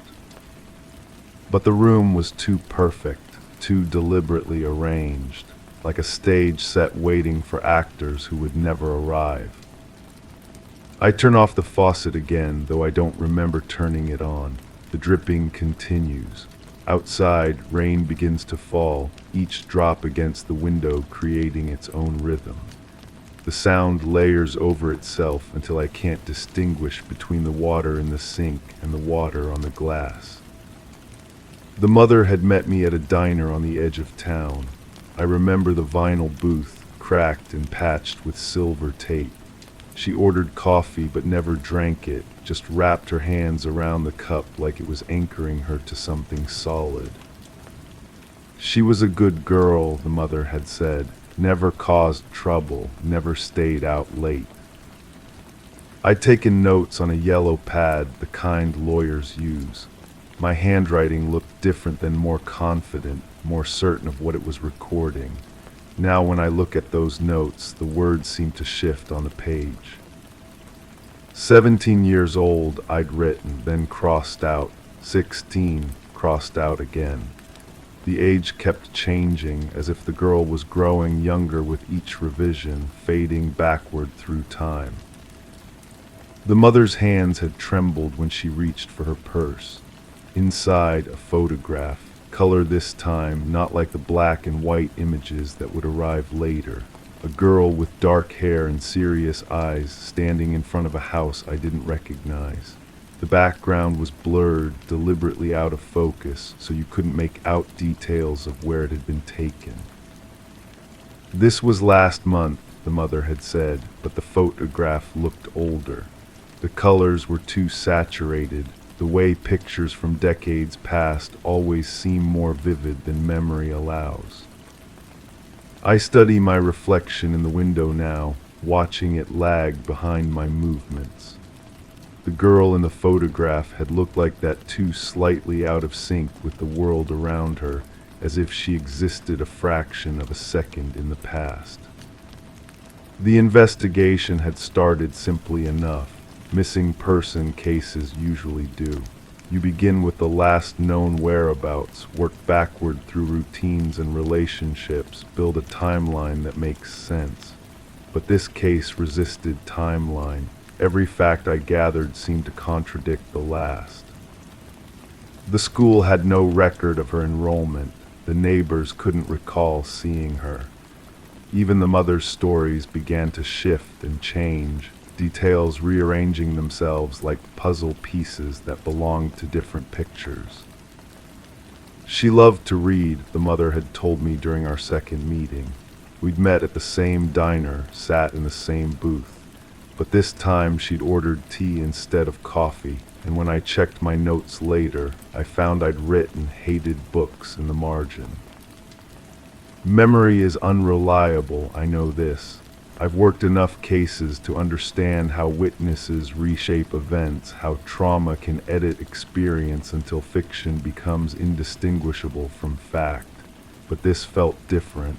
This felt deliberate. The photographs had been taken with an old camera, the kind that uses actual film. You could tell by the grain, the way shadows fell across surfaces. Digital images have a different quality, cleaner, more precise. These pictures had weight to them, substance that pressed against your eyes when you looked too long. I'd hired a photo analyst to examine them. She'd worked in a basement office with no windows, surrounded by equipment that hummed and clicked like sleeping insects. Her fingers moved across the images with surgical precision, measuring angles and distances, calculating the position of light sources. Taken at different times, she'd concluded, maybe different days, the shadows don't match. But that couldn't be right. The photographs showed the same room from slightly different angles, as if the photographer had moved around the space systematically, documenting every corner. If they'd been taken on different days, something would have changed. A book moved, a pillow displaced, some sign that life had continued between frames. Unless no one lived there anymore. The rain against the window grows heavier. I count the drops, trying to find the same pattern I'd searched for in the photographs. 3 seconds, 4, 2. The randomness feels intentional now, like a code I'm meant to decipher. I'd returned to the house where the photographs were taken. The mother had given me the address on a slip of paper, her handwriting so light it was barely visible. I'd had to hold it up to the light to read the numbers. The house was smaller than I'd expected, single-story, white paint peeling around the window frames. The yard was overgrown, not with neglect, but with the kind of wild growth that happens when no one disturbs the natural order of things. I'd knocked on the door, no answer, walked around to the back where I found the window from the photographs.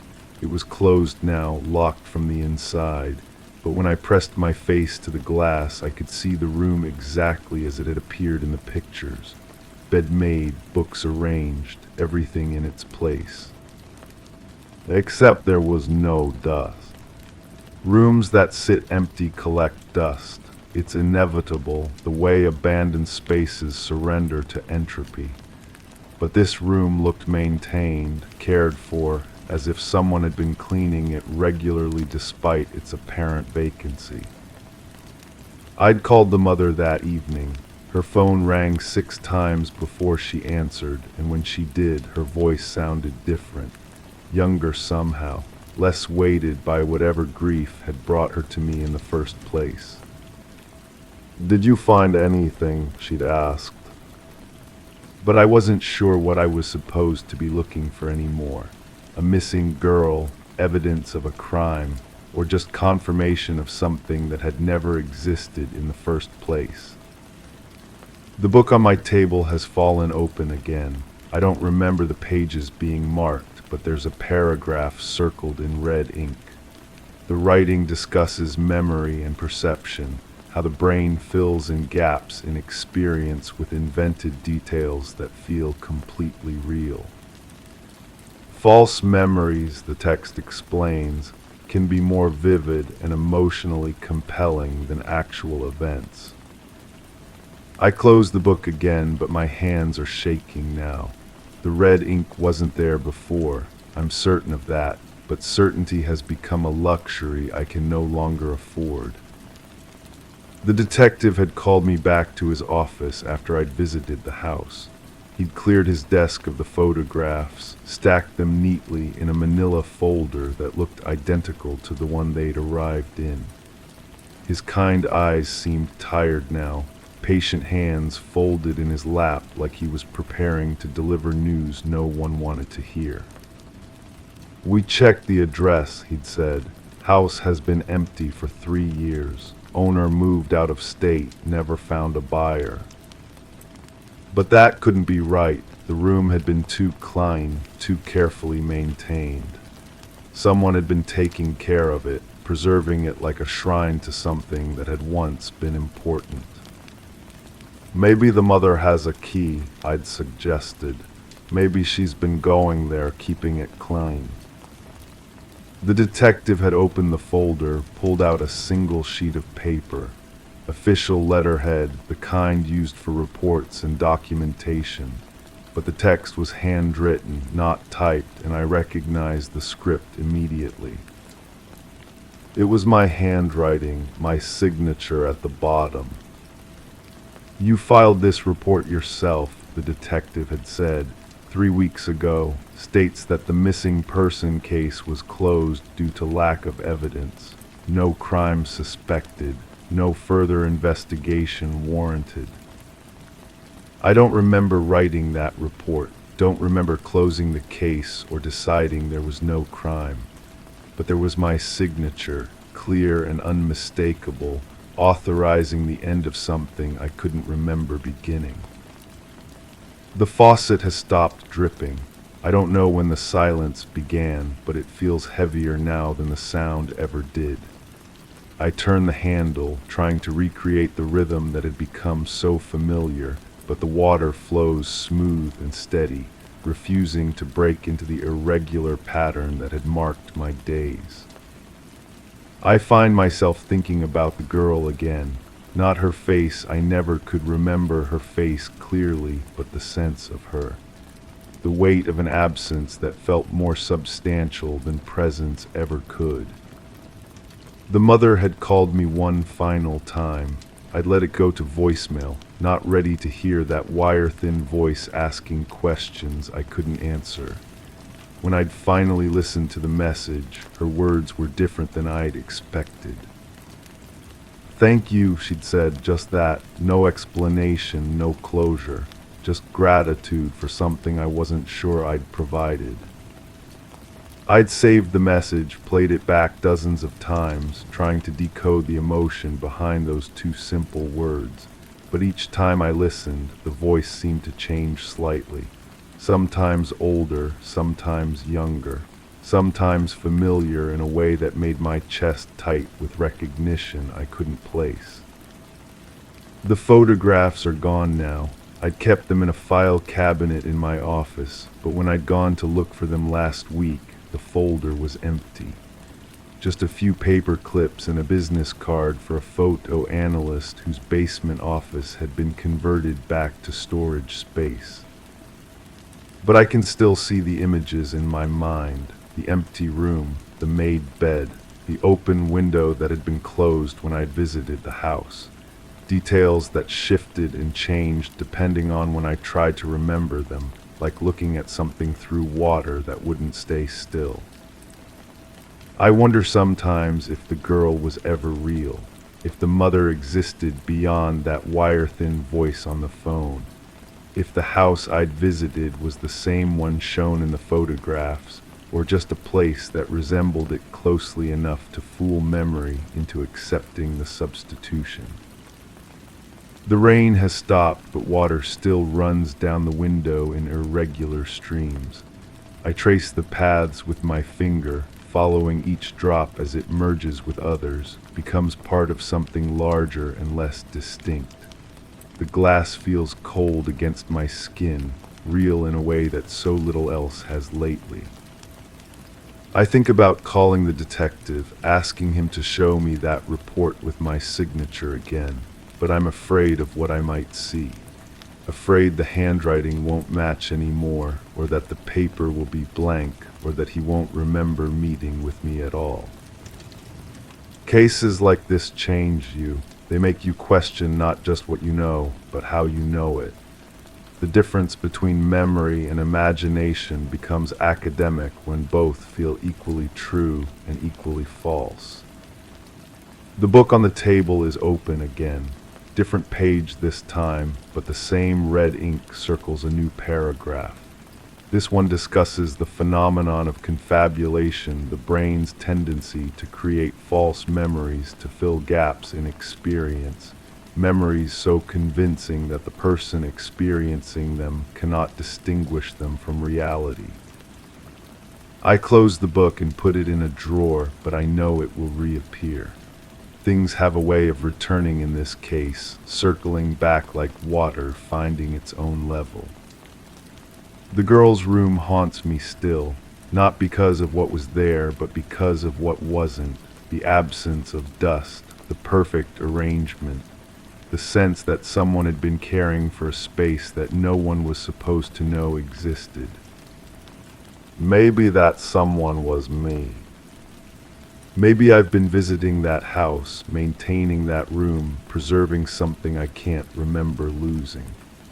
Maybe the photographs were taken by my hands, developed in a darkroom I've forgotten using, sent to myself through channels that bypass conscious memory.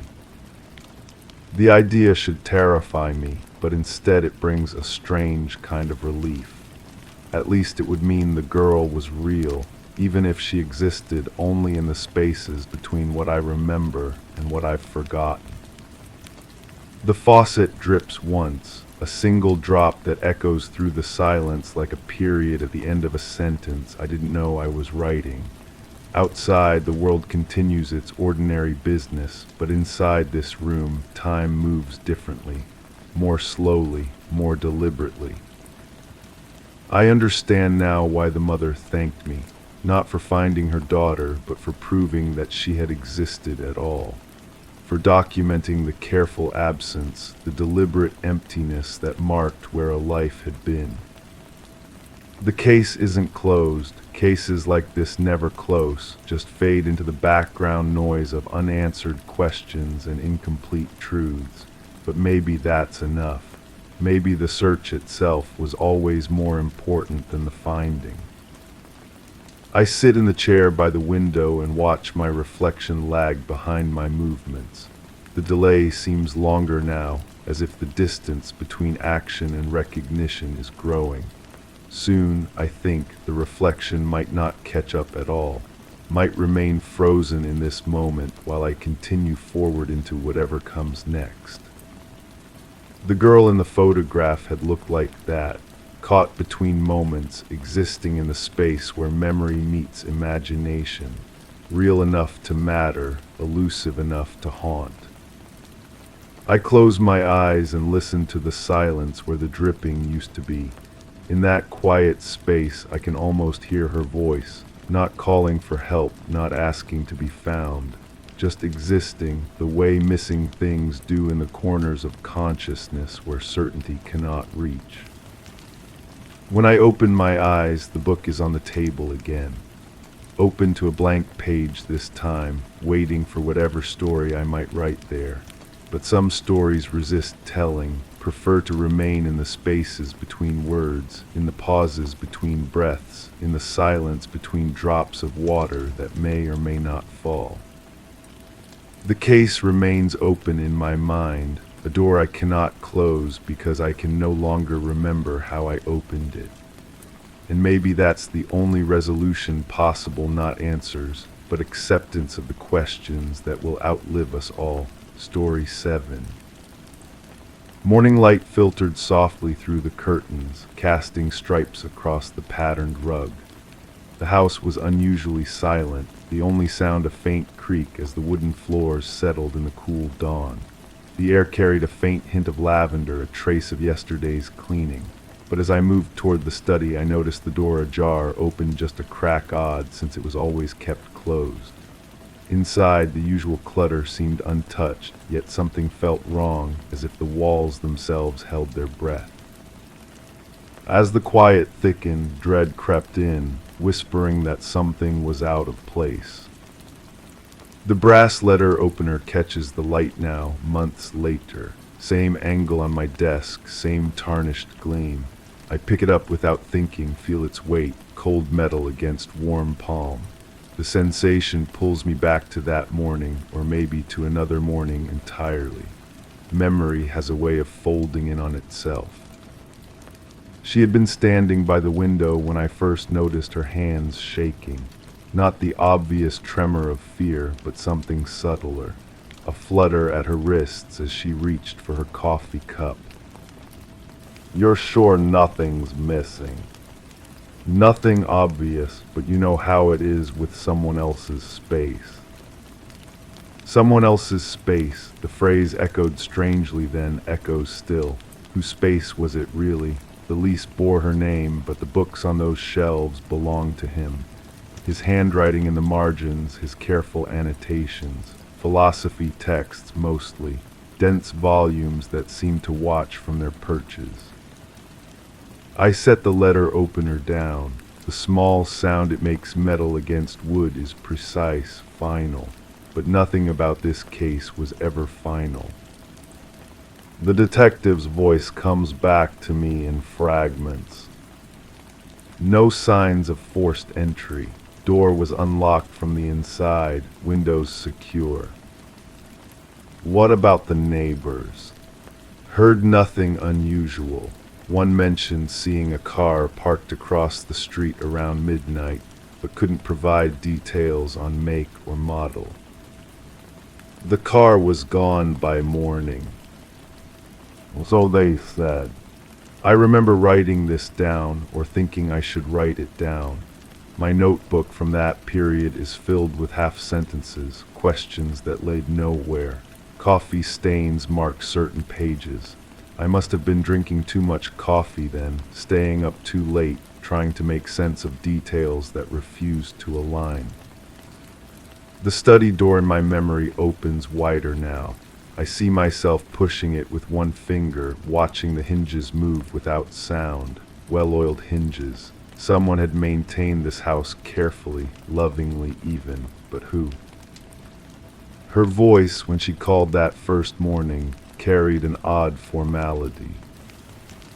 "I need someone to look into a situation. It's delicate." "What kind of situation?" "I'm not entirely sure, that's the problem." Not entirely sure. The phrase should have been a warning. Cases built on uncertainty rarely resolve cleanly. But her voice had something in it, not desperation exactly, but a careful control that suggested deeper currents. I drive past the house sometimes now without meaning to. It sits on a street I have no reason to visit, yet my route seems to bend toward it. The windows are different now, new curtains, different shadows. Someone else lives there, someone who probably sleeps soundly and never wonders about the arrangement of objects in rooms they didn't organize. The brass letter opener was the first thing I noticed that morning in the study, not because it was out of place, but because it was so perfectly in place. Centered on the desk blotter, aligned with the edge of a leather portfolio. Too neat, perhaps, or maybe that was simply how he kept things. He was very particular about his workspace, she had told me later or earlier. The sequence blurs. Everything had its place. He couldn't concentrate otherwise. But the portfolio was empty when I opened it. Clean leather interior, no impression of papers that had once been stored there. Either it had never been used or it had been thoroughly cleaned. The smell of leather conditioner was faint but present. I asked about documents, financial records, correspondence, anything that might suggest a reason for concern. He kept most things digital, she said, but the computer is gone. Gone how? Just gone. It was there when I left for work, gone when I came home. You're sure he didn't take it with him? Her pause lasted too long. He never took the computer anywhere. It was a desktop model, quite heavy. Heavy desktop computer disappeared without a trace. No signs of forced entry. Door unlocked from the inside. The pieces created a shape I couldn't quite see, like looking at a puzzle with several crucial pieces missing. The coffee cup sits on my desk now as it sat then, leaving rings on papers I should probably file away. Caffeine has become a constant companion in this work, a ritual that marks the passage of hours spent in pursuit of answers that may not exist. She had beautiful handwriting.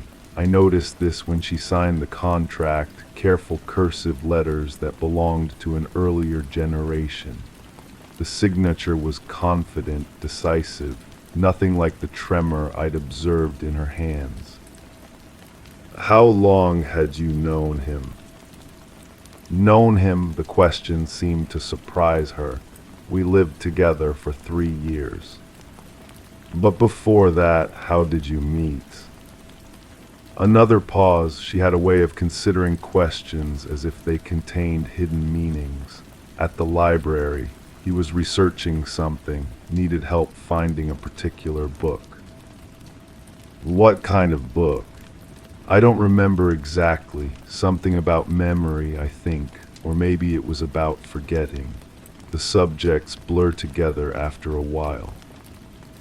Memory or forgetting, the distinction matters, though I'm not sure why. I find myself thinking about this often, the way certain details lodge in the mind while others slip away. Why do I remember the brass letter opener so clearly, but struggle to recall her exact words about the missing computer? The detective's report, when it finally came, was disappointingly brief.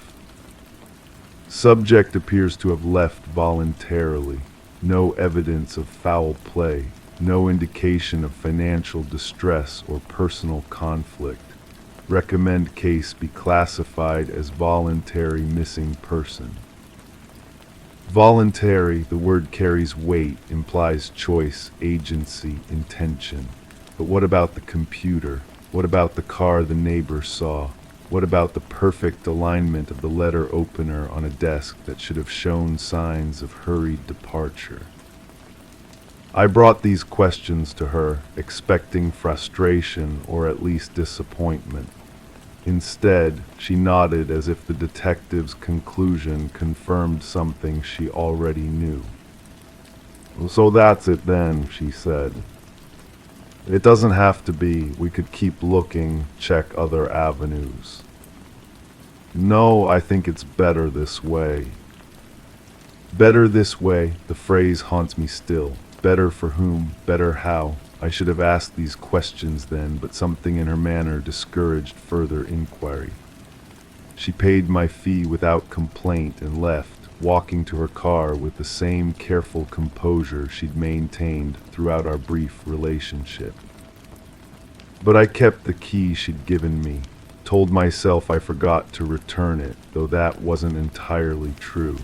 Some cases end without ending, leave you with questions that metastasize in quiet moments. The house, when I returned to it weeks later, felt different, not empty exactly, but expectant, as if it were waiting for something to happen or to happen again. I stood in the study, looking at the space where the desk had been.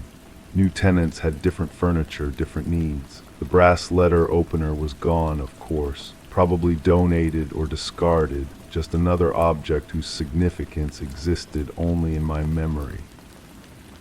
I opened the desk drawer that day, the one I hadn't thought to check thoroughly during my initial investigation.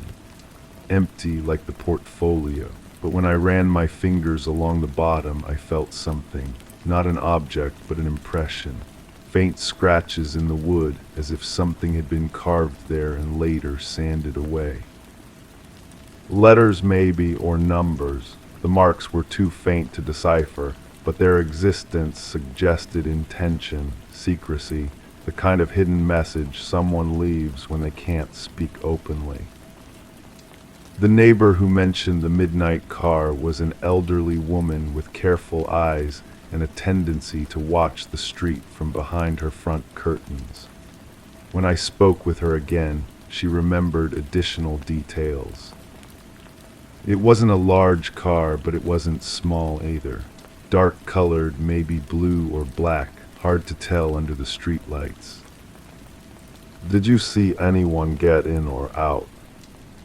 Not clearly, but I had the impression of movement, shadows shifting.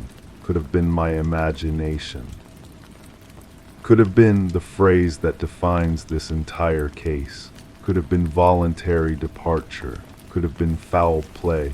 Could have been my imagination filling gaps with suspicion because certainty was unavailable. I think about her hands again, the way they trembled when she thought no one was watching. Not fear, I decided later, but something more complex. Guilt, maybe, or relief disguised as concern. The library where they met was a grand old building with high ceilings and the particular smell of aging paper. I went there once, ostensibly to check their computer records, but really to understand something about their beginning. The reference section was quiet, populated by serious researchers and students avoiding the noise of the main floor. Easy to imagine him there, bent over thick books, making careful notes. Easy to imagine her approaching, offering assistance, the spark of connection over shared interest in obscure subjects. But which subjects exactly? Memory or forgetting? The distinction seemed increasingly important, though I couldn't articulate why. The librarian who helped me was young, probably hadn't worked there long enough to remember specific patrons from years past. But she showed me the philosophy section, the rows of books on consciousness and cognition, memory and identity. Heavy volumes that required serious commitment to read, the kind of books that suggested deep questions about the nature of reality. I pulled one at random, The Architecture of Memory by someone whose name I didn't recognize, flipped through pages dense with academic language, theories about how we construct our sense of self from fragments of experience. How memory isn't recording but reconstruction, how each act of remembering changes the thing remembered. The book fell open to a page marked with a coffee stain. Someone had underlined a passage. We are not who we think we are, but who we remember being, and memory is the most unreliable of witnesses. Unreliable witnesses. The phrase followed me home, echoed in my mind as I tried to reconstruct the sequence of events that had brought me to this case. Had she really called that morning, or had I imagined the formality in her voice? Had the letter opener really been perfectly aligned, or was that detail my mind's attempt to impose order on chaos? I found myself doubting my own notes, questioning observations I'd recorded with confidence. The coffee stains on certain pages now seemed suspicious, as if someone else had been reading over my shoulder, leaving traces of their presence in my private investigation. The detective I'd worked with on the case was transferred to another division before I could follow up with additional questions. His replacement was polite but uninterested in reopening what appeared to be a straightforward missing person case with a logical resolution. People leave, he told me. Happens more often than you'd think. Usually they have their reasons.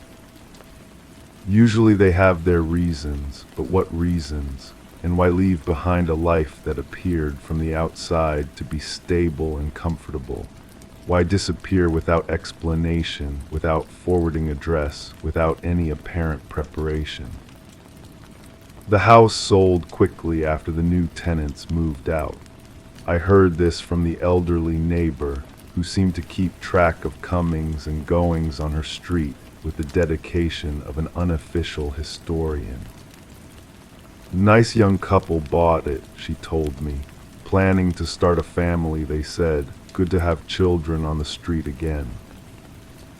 Children who would play in rooms that once held mysteries, who would grow up unaware of the questions that had once filled that space. The thought was somehow comforting. Life moving forward, covering the past with new experiences, new memories. But I still drive by sometimes, still feel the pull of unresolved questions. The brass letter opener sits on my desk, though I'm no longer certain it's the same one from the study. Memory, as that underlined passage suggested, is unreliable, Details shift, transform, become something other than what they originally were. She called again months later, or maybe it was someone else with a similar voice, a similar careful way of choosing words. "I wanted to thank you for your discretion," the voice said. "Discretion about what?" "About not pursuing things further than necessary." "I'm not sure I understand." But the line had gone dead, leaving me with the sound of my own breathing and the familiar weight of questions that multiply rather than resolve. I think about memory and forgetting, about the books in that study and the careful annotations in margins I can no longer examine. I think about the perfect alignment of objects on a desk that may never have been perfectly aligned at all. The truth, if it exists, remains hidden in the spaces between what I observed and what I remember observing, in the gap between her trembling hands and her confident signature, in the difference between voluntary departure and carefully orchestrated disappearance. The brass letter opener catches the light again, and I realize I'm no longer certain whose memories I'm remembering, whose truth I'm seeking.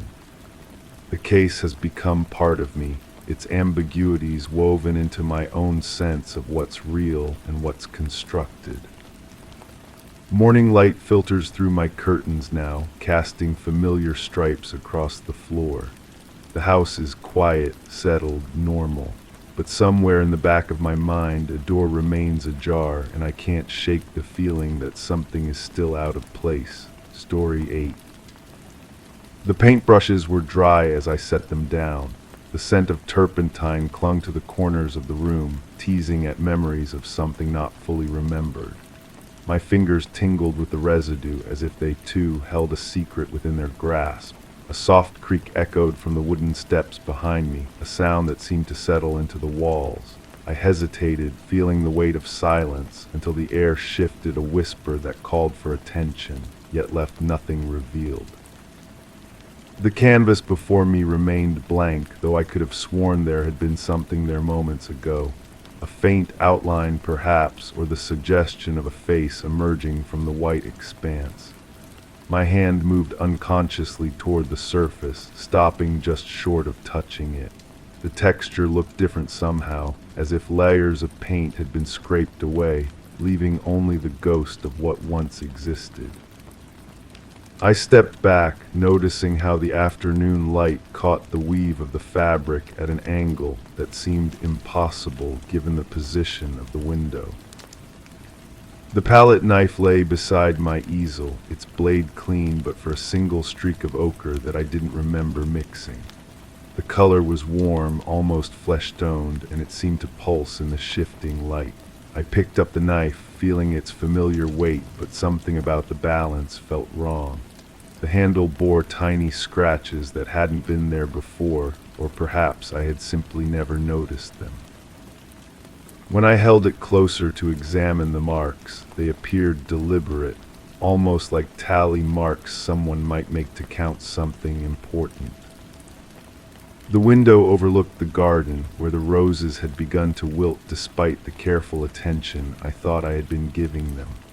Their petals scattered across the stone path like drops of dried blood, though I knew they had been white when they bloomed.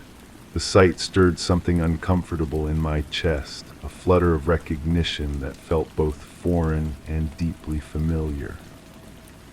I pressed my palm against the glass, leaving a print that overlapped with others already there, as if I had been standing in this exact spot many times before. The floorboards beneath my feet told their own story through creaks and groans that seemed to follow a pattern. 3 short sounds, then a longer one, repeated whenever I shifted my weight. I had lived in this house for what felt like years, yet I couldn't recall ever noticing this particular rhythm before. When I deliberately stepped to test the pattern, the sounds changed, becoming erratic and somehow urgent, as if the wood itself was trying to communicate something I wasn't ready to understand. The mirror in the corner reflected not just my image, but something else that seemed to linger at the edges of the glass. A shadow that moved independently of my own movements, or perhaps it was simply a trick of the light filtering through the curtains. I avoided looking directly at it, focusing instead on my own face, which appeared thinner than I remembered, with hollow cheeks and eyes that seemed too large for my skull. My hair had grown longer too, though I couldn't pinpoint when that had happened. The photographs on the mantelpiece had been rearranged again, though I was certain I hadn't touched them. They showed scenes from what must have been happier times, faces smiling at the camera with genuine warmth, but the faces themselves seemed less familiar each time I looked at them, as if they were slowly transforming into strangers. One photograph in particular drew my attention because it showed this very room, but with different furniture, different lighting, and a figure in the background that I couldn't quite make out. The teacup on the side table still held liquid, though I couldn't remember making tea. The liquid was dark and had formed a thin skin on its surface, suggesting it had been sitting there for hours or perhaps days. When I lifted the cup, it was still warm, and the porcelain felt familiar against my palms in a way that made my throat tighten. The pattern around the rim was delicate blue flowers, and I knew without looking that there would be a small chip on the handle where it had been dropped once in a moment of shock. The journal stacked beside my chair contained handwriting that looked like mine but felt like someone else's thoughts. The entries described daily routines, observations about the weather, notes about painting techniques, but between the lines there seemed to be another story being told. Words were occasionally crossed out or written over, and in some places entire passages had been torn from the pages, leaving only ragged edges and the faint impression of words pressed through from the page above. The clock on the wall had stopped at an hour that held significance, though I couldn't grasp why. Its hands pointed to positions that created an angle that seemed both accusatory and pleading. The ticking had been a constant companion for so long that its absence created a vacuum that other sounds rushed to fill. The whisper of wind through the eaves, the settling of the house's bones, the distant sound of footsteps that might have been my own echoing from another room. The closet door stood slightly ajar, revealing a sliver of darkness that seemed deeper than it should have been. Clothes hung inside like silent witnesses, their fabrics holding the memory of a body that may or may not have been mine. One dress in particular caught what little light penetrated the space, its fabric shimmering as if it were still in motion. I remembered buying it for a special occasion, but the memory felt borrowed, as if it belonged to someone else who had simply left it behind for me to find. The basement stairs descended into shadows that seemed to move with their own purpose. I had avoided going down there for reasons I couldn't articulate, but the pull was becoming stronger with each passing day.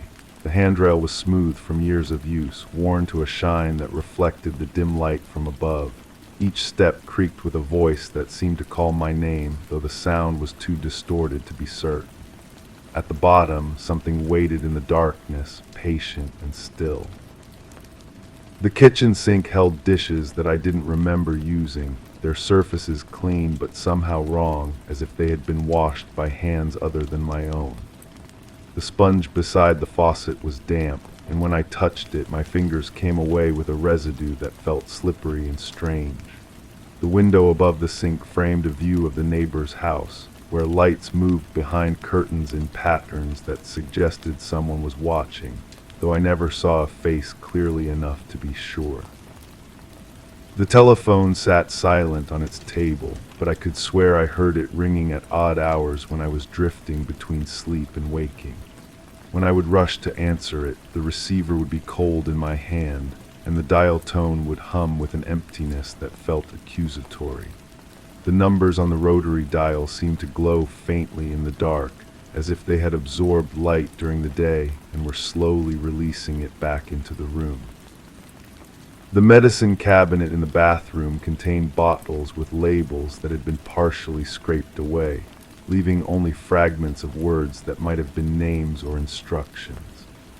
The pills inside rattled when I shook them, but their colors seemed to shift depending on the light, sometimes blue, sometimes white, sometimes a shade that had no name.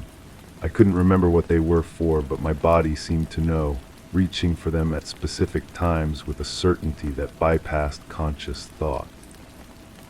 The garden shed held tools that bore traces of use I couldn't account for.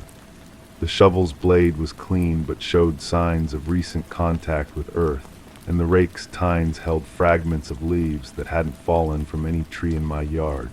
A wheelbarrow sat in the corner, its metal surface spotted with stains that could have been rust or something else entirely.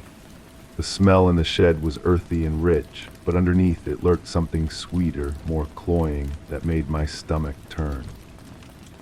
The mailbox at the end of the driveway received letters addressed to names I didn't recognize, though they were delivered to my address with confident regularity. The handwriting on the envelopes was sometimes familiar, sometimes completely foreign, but all of the letters shared a quality of urgency that made my hands shake when I held them. I had stopped opening them, instead stacking them in neat piles that grew taller each day, like a paper monument to questions I was afraid to ask. The attic ladder extended into darkness that seemed to swallow the beam of my flashlight. Boxes up there contained belongings that might have been mine, wrapped in tissue paper that crumbled at the slightest touch. Photographs spilled from envelopes, showing faces that sparked recognition without understanding, places that felt like home despite being completely unfamiliar. One box held clothes in a size that was almost but not quite right, as if they had been worn by someone who shared my general shape but not my exact dimensions. The living room carpet bore indentations from furniture that was no longer there, creating a map of a room that existed only in the past. I would sometimes catch myself navigating around these phantom obstacles, my body remembering a layout that my mind had forgotten. The indentations were deep and permanent, suggesting the furniture had been in place for a very long time before being removed, though I couldn't recall when or why the change had been made. The doorbell chimed at irregular intervals, but when I would rush to answer it, no one was ever there. The sound itself seemed to come from inside the walls rather than from the actual bell mechanism, and it carried a melody that was almost but not quite familiar, like a song from childhood that had been altered just enough to make it unsettling. Sometimes I would wait by the door, listening for footsteps on the porch, but the silence that followed the chime was so complete it felt deliberate. The car in the garage wore a thin layer of dust that suggested disuse, but the keys in my pocket were worn smooth from handling. The odometer showed miles I couldn't account for, and the passenger seat held an impression that spoke of frequent companionship. Maps in the glove compartment were marked with routes to destinations I didn't recognize, traced in ink that matched the pen I carried in my purse. The car's interior smelled faintly of perfume that wasn't mine, though it triggered memories that felt like they should belong to me. The fireplace held ashes that were still warm despite my certainty that I hadn't lit a fire in months. The poker beside the hearth bore fingerprints that could have been mine, and the log stacked nearby showed signs of recent disturbance. When I knelt to examine the ashes more closely, I found fragments that didn't look like wood, pieces of what might have been paper or fabric charred beyond recognition, but somehow significant in their destruction. The bedroom closet contained shoes with soles worn in patterns that didn't match my gait, and clothes that carried the scent of places I had never been. The hangers were arranged with a precision that felt obsessive, each garment spaced exactly the same distance from its neighbors. At the back of the closet, behind the familiar clothes, hung items that seemed to belong to a different season, a different climate, a different life entirely. When I touched them, they felt real enough, but they seemed to shimmer at the edges of my vision like mirages. The back door key turned easily in the lock, though I was certain I had never used it before. The door opened onto a path that wound through trees I didn't remember planting, leading to a destination I couldn't see from the threshold. The key itself was warm in my hand, as if it had been recently used by someone else, and it fit the lock with the smooth precision of long familiarity. Beyond the door, the path seemed to beckon with a promise of answers, though whether those answers would bring comfort or terror remained unclear. The final paintbrush in my hand trembled as I held it above the canvas, its bristles loaded with a color I didn't remember mixing. The shade was deep and complex, shifting between red and brown in the changing light, and it seemed to pulse with a life of its own. As I lowered the brush toward the white surface, I realized that the canvas wasn't blank after all, that it had never been blank, and that what I was about to add would either complete a picture I had been painting all along or destroy the last remnants of a truth I was no longer sure I wanted to see. Story 9. The weight of paper. It wasn't unusual for the documents to sit on the corner of the desk, untouched for days. The ink on the paperwork seemed darker under the fluorescent light, but that was probably just the way things looked late in the afternoon. The office was quiet, except for the occasional rustle of pages being shuffled somewhere down the hall. A pen rolled to the edge and stopped, but I didn't pick it up. The clock ticked softly, each second blending into the next. The room felt still, like it was holding its breath.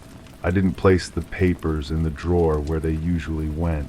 They stayed on the desk, waiting for someone else to notice. The case file had been there when I arrived that morning. No one mentioned putting it there. The manila folder looked ordinary enough, but the edges were worn smooth, like many hands had touched it over the years. When I finally opened it, the musty smell of old paper mixed with something else, something metallic that made me pause. The photographs inside were black and white, grainy in the way that suggested they'd been copied multiple times. A suburban house with drawn curtains, a kitchen table set for two, but only one chair pushed back, a coffee cup sitting half empty, lipstick stain still visible on the rim. These weren't crime scene photos in the traditional sense. They looked more like documentation of a life interrupted. The woman in the smaller photo, clipped to the inside cover, had kind eyes and graying hair pulled back in a simple ponytail. She wore a cardigan that looked hand-knitted, the kind mothers make for themselves during long winter evenings. Her name was written in fading blue ink beneath the image, but the letters had smudged beyond recognition. I'd been assigned to review cold cases, the ones that had grown stale from lack of leads or witness cooperation. This one was different, though. The report was incomplete, full of gaps where information should have been. Witness statements ended mid-sentence. Evidence logs showed items that were never described. Phone records listed calls that were never transcribed. The investigating officer's notes were scattered throughout the file in different handwriting styles, as if multiple people had contributed over the years. Some entries were typed on official letterhead, others scrawled on napkins or scraps of paper. The inconsistency made my skin crawl in a way I couldn't explain. According to the initial report, she had simply vanished. No signs of struggle, no forced entry, no indication she'd planned to leave. Her car remained in the driveway, keys hanging on the hook by the front door. The coffee was still warm when her neighbor found the door unlocked and called for a welfare check. But the more I read, the more questions emerged. The neighbor's statement mentioned hearing voices the night before, but couldn't identify who might have been visiting. A second neighbor reported seeing unfamiliar cars parked on the street throughout the week, but couldn't provide descriptions or license plate numbers. The mailman noted that her mail had been piling up, but couldn't remember for how long. I decided to visit the house. It had been sold twice since the disappearance, but the current owners were cooperative. They'd heard the story, of course. Small neighborhoods have long memories for mysteries that go unsolved. The woman who answered the door was younger than I'd expected, with paint-stained fingers and tired eyes. She led me through rooms that had been completely renovated, walls torn down and rebuilt, floors refinished until they gleamed. But in the kitchen, she paused. "We kept finding things," she said, running her hand along the counter edge. Little things tucked into corners behind appliances, a grocery list with items that didn't match anything in the house, a phone number written on the inside of a cabinet door, receipts for purchases that seemed odd for a woman living alone. She showed me a shoebox filled with these discoveries, birthday cards addressed to someone whose name didn't match the missing woman, prescription bottles with labels that had been carefully peeled away, a small key that didn't fit any lock they'd found in the house. The phone number written inside the cabinet was still legible, though the wood around it had been painted over multiple times. I copied it down, though I wasn't sure what I'd do with it. The original investigators had surely followed up on every lead. That evening, I spread the file contents across my dining room table, trying to find patterns in the chaos. The timeline didn't make sense. Witness statements contradicted each other not just in details, but in fundamental facts about what had happened and when. Some people described events that others insisted never occurred. The phone records were particularly puzzling. Long conversations with numbers that, when traced, led to disconnected lines or businesses that claimed no knowledge of any calls. Text messages that referenced plans and appointments but gave no specifics about locations or times. Voice messages that had been transcribed but not preserved, leaving only fragments of meaning. I called the number from the cabinet door, not expecting an answer after so many years. It rang once, then connected to a voice message system that asked me to leave my information. The voice was elderly male with an accent I couldn't place. I hung up without speaking. Sleep came in fragments that night. I kept thinking about the coffee cup in the photograph, the lipstick stain perfectly preserved. Something about it felt wrong, but I couldn't identify what was bothering me. In my dreams, I sat at that kitchen table, waiting for someone who never arrived. The next morning brought a call from the elderly man whose number I'd found. His voice was cautious, measured, like someone who'd learned to be careful about what he revealed. He'd known her, he said. They'd spoken regularly, though he was vague about the nature of their relationship. We agreed to meet at a diner on the outskirts of town. He was already there when I arrived, sitting in a corner booth with his back to the wall. His hands shook slightly as he lifted his coffee cup, and his eyes moved constantly, scanning the room like he was expecting trouble. She was scared, he said without preamble. The last few weeks, she'd call at all hours, convinced someone was watching her house. I told her to contact the police, but she said they wouldn't believe her, said she'd tried before. This was the first mention of any previous police contact in the file. I asked him to elaborate, but he seemed reluctant to provide details. He kept glancing toward the door as if he regretted agreeing to meet. There were others, he finally continued, women in similar situations. She'd found them somehow connected with them. They'd formed a sort of informal network, sharing information, looking out for each other. But then they started disappearing, one by one. The hair on my arm stood up as he spoke. This wasn't in any of the reports I'd read. If there were other connected cases, why wasn't there a task force, a coordinated investigation? He reached into his jacket and pulled out a small notebook, its pages filled with cramped handwriting. phone numbers, addresses, names that meant nothing to me but clearly held significance for him. He slid it across the table, then stood up abruptly. "I can't be involved in this anymore," he said. "I'm too old and I've seen too much, but she deserved better than what she got. They all did." Before I could ask any follow-up questions, he was gone, leaving me alone with the notebook and a growing sense that I'd stumbled into something much larger than a simple missing person case. The notebook contained references to a dozen different women, all roughly the same age, all living alone, all having disappeared under similar circumstances over the span of several years.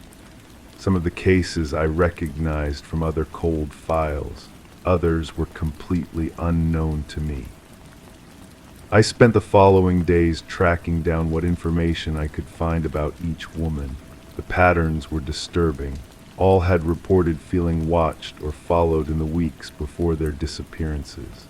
All had tried to contact law enforcement with their concerns, but their reports had been dismissed or minimally investigated. All had vanished without a trace, leaving behind lives that seemed frozen in time. But the most unsettling discovery came when I started looking into the investigating officers assigned to each case. The same names appeared repeatedly, despite the cases spanning different jurisdictions and time periods. Officers who should have been retired or transferred were somehow still handling new disappearances years later. One name in particular caught my attention. The detective who'd been the primary investigator on the original case was listed as the contact person for at least 6 other similar disappearances. According to personnel records, he'd retired years before some of these cases were even opened. I tried calling the retired detective, but his phone number led to another disconnected line. His address was listed as a post office box that had been closed. It was as if he'd simply vanished, just like the women he'd been investigating. The realization came slowly, like a photograph developing in chemicals. The inconsistencies in the files, the missing evidence, the contradictory witness statements, they weren't signs of sloppy police work. They were signs of deliberate obstruction. Someone had been systematically undermining these investigations from the inside. I began to understand why the elderly man had been so frightened. If law enforcement couldn't be trusted, if the very people responsible for finding these women were involved in their disappearances, then anyone who got too close to the truth was in danger. The coffee cup in the photograph suddenly made sense. The lipstick stain was too perfect, too precisely placed. It looked like evidence that had been carefully staged, designed to support a narrative that didn't match the reality of what had happened. I made copies of everything, storing them in multiple locations. If something happened to me, I wanted there to be a record of what I'd discovered. The notebook from the elderly man went into a safety deposit box, along with my own notes and the original case file. But as I prepared to take my findings to someone higher up the chain of command, I realized I had no way of knowing who could be trusted. The corruption seemed to extend through multiple departments and jurisdictions. Any attempt to expose it could simply result in my own investigation being buried and possibly my own disappearance. The women in those photographs deserved justice, but the system designed to provide that justice had been compromised from the beginning. Their cases would remain cold not because of lack of evidence, but because someone with power and authority had decided they should never be solved. I still have the files hidden away where no one will find them unless something happens to me. Sometimes I drive past the house where it all started, wondering if the current owners are safe, wondering if whoever was responsible is still out there, still watching, still waiting. The documents still sit on the corner of my desk, but now I understand why they feel so heavy. They carry the weight of lives interrupted, of justice denied, of a truth that may never see the light of day. The ink looks darker under the fluorescent light because it represents something darker than I'd ever imagined possible. And sometimes, late in the afternoon when the office grows quiet, I can almost hear them whispering, all those missing women, asking why no one came looking for them, why their stories were allowed to disappear along with their lives. The room holds its breath, waiting for someone else to notice, waiting for someone brave enough to speak their names aloud and demand answers that may never come. Story 10. The second step creaked, though it never did before an unfamiliar groan in the familiar. Mismatched shoes by the front door, a left where a right belonged. My fingertips trailed the banister, expecting wood met metal. The calendar hung crooked, Tuesday missing 2 days in, a week beginning where it should end. I placed my keys on the counter, the jingle off like it was a rehearsed sound with one forgotten note. Looking back, the door had closed, but the breeze remained, uninvited. The house felt different that evening, though I couldn't pinpoint why. I'd been living there for 3 years, knew every corner, every shadow that fell across the hardwood floors when the sun set through the western windows. But something had shifted, like furniture moved an inch to the left while I was away. I convinced myself it was fatigue. Work had been demanding lately, those long hours at the office blurring together until days felt like one continuous loop. My supervisor had been pushing the team harder, and I'd been staying late more often than usual. Simple explanation for simple confusion. Memory plays tricks when you're exhausted. The logical sequence seemed clear enough. I'd left for work that morning around 7:30, same as always. Locked the front door, checked it twice out of habit. Drove the familiar route downtown, parked in the usual spot on the 3rd level of the garage.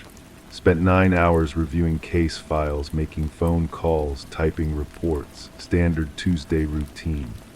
Then the drive home through rush hour traffic, the radio playing that same song they'd been overplaying for weeks. I'd unlocked my front door, stepped inside, hung my coat on the hook by the entrance. Everything normal, everything as it should be. The slight disorientation was nothing more than mental fatigue, the kind that makes you forget where you put your coffee cup or whether you'd already brushed your teeth. But my hand kept returning to that banister, fingers searching for the familiar grain of wood. The metal felt cold, industrial, like something from a different building entirely. I tried to remember when I might have had it replaced, but no such memory existed. Home improvement wasn't something I forgot easily, especially not something as significant as changing the stair railing. The shoes bothered me too. I lived alone, had for years now, and I was meticulous about keeping things in their proper place. Left shoe on the left, right shoe on the right, both pairs aligned parallel to the wall. But there they sat, mismatched, as if someone had been in a hurry or simply didn't care about order the way I did. I picked up the errant shoe, examined it closely. Definitely mine, same brand, same size, same scuff mark near the toe where I'd caught it on a curb months ago. But holding it felt strange, like trying on clothes that belonged to someone else. The weight seemed wrong, the leather stiffer than I remembered. The calendar drew my attention again. I approached it slowly, studying the way it hung askew on its nail. Tuesday's page had been torn out cleanly, leaving Wednesday to follow Monday in an impossible sequence. I reached up to straighten it, and my fingers came away dusty, though I'd cleaned the house thoroughly just days before. In the kitchen, I poured myself a glass of water, noting how the tap handle turned differently, requiring more pressure than usual. The water tasted metallic, carrying a mineral aftertaste I didn't recognize. Even the refrigerator hummed at a different pitch, lower and more persistent than the gentle whir I'd grown accustomed to. I tried to shake off the unease, focusing on concrete tasks. Dinner needed to be prepared, bills needed to be reviewed, tomorrow's clothes needed to be selected. Routine would restore normalcy, I told myself. Routine always did. But as I moved through these familiar motions, fragments of something else began to surface. Flashes of memory that didn't quite fit the narrative I'd constructed. A conversation I couldn't quite place, voices speaking in urgent whispers. The smell of coffee brewing in a kitchen that wasn't mine. Sunlight falling through windows that faced the wrong direction. These sensations came in waves, brief and disorienting. I'd be reaching for a plate in the cabinet, and suddenly I'd remember reaching for a different plate in a different cabinet, the dishes arranged in an unfamiliar pattern. I'd be walking down the hallway, and my feet would expect a carpet that wasn't there, anticipating a softness that never came. The phone rang while I was cooking, startling me more than it should have. The caller ID showed a number I didn't recognize, but when I answered, no one spoke, just breathing, steady and deliberate before the line went dead. I checked the number again, tried calling back, but it went straight to recording, saying the number was no longer in service. During dinner, I found myself chewing slowly, paying attention to the taste and texture of food that seemed somehow unfamiliar despite being prepared from ingredients I'd bought myself. The pasta was too soft, the sauce too sweet, as if my taste buds had been recalibrated overnight. I went to bed early, hoping sleep would reset whatever had gone wrong with my perception. But lying in the darkness, I became hyper-aware of every sound. The house settled differently, creaking in places that had always been silent. Outside, footsteps passed by at irregular intervals, though I'd never noticed much foot traffic on my quiet street before. Sleep, when it finally came, brought dreams that felt more like memories. I was in a different house, one with wooden banisters and properly arranged shoes. The calendar hung straight on the wall, all its pages intact. But even in this dream house, something lurked at the edges, a presence I couldn't quite identify. I woke before dawn with the taste of metal in my mouth and the sensation that someone had been watching me sleep. The room looked exactly as I'd left it, but the air felt disturbed, as if someone had recently passed through. I checked the locks on all the doors and windows, found them secure, but the feeling persisted. The morning brought no relief. Coffee tasted wrong, the shower pressure was different, and the mirror reflected a face that looked like mine but somehow wasn't. The eyes were the right color, the features all in their proper places, but the expression was foreign, as if I were looking at a photograph of myself rather than my actual reflection. At work, colleagues mentioned that I seemed distracted, but when I tried to explain the strange details from the previous evening, the words sounded absurd even to me. Mismatched shoes and creaking steps weren't exactly compelling evidence of anything significant. I was probably just stressed, maybe coming down with something. These things happened. But throughout the day, more fragments surfaced. I'd be typing a report and suddenly remember typing the same words in a different office, using a computer with a different keyboard. I'd walk to the water cooler and expect it to be in a different location, my body anticipating a path that didn't exist in this building. The drive home felt endless, every familiar landmark somehow altered. The traffic light at the main intersection hung at a different angle. The gas station on the corner had a different sign, though I couldn't remember what it used to say. Even my car felt foreign, the steering wheel positioned slightly wrong, the seat adjusted in a way I wouldn't have chosen. Approaching my house, I slowed down, studying it from the street. Everything appeared normal, yet nothing felt right. The windows reflected light differently. The front door seemed narrower. The small garden by the walkway contained flowers I didn't remember planting. Inside, the wrongness had intensified. The metal banister was now warm to the touch, as if recently handled by someone else. The mismatched shoes had been rearranged again, this time with both rights on one side and both lefts on the other. The calendar had somehow acquired a new Tuesday page, but it was filled with appointments I'd never made. I sat in my living room, trying to reconcile these impossibilities with logic. Perhaps I was experiencing some kind of breakdown, a psychological fracturing that was manifesting as perceptual distortions. Stress could cause hallucinations, false memories, paranoid thoughts. There were documented cases of people becoming convinced that their familiar environments had been subtly altered. But even as I constructed this rational explanation, another truth was emerging from beneath the surface of my consciousness. In quiet moments, when I stopped trying so hard to make sense of everything, I could almost remember a different sequence of events. Not the straightforward workday I believed I'd experienced, but something else entirely.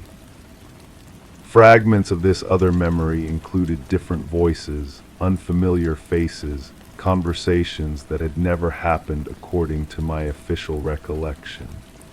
There was urgency in these shadow memories, a sense of danger or discovery that my conscious mind kept pushing away.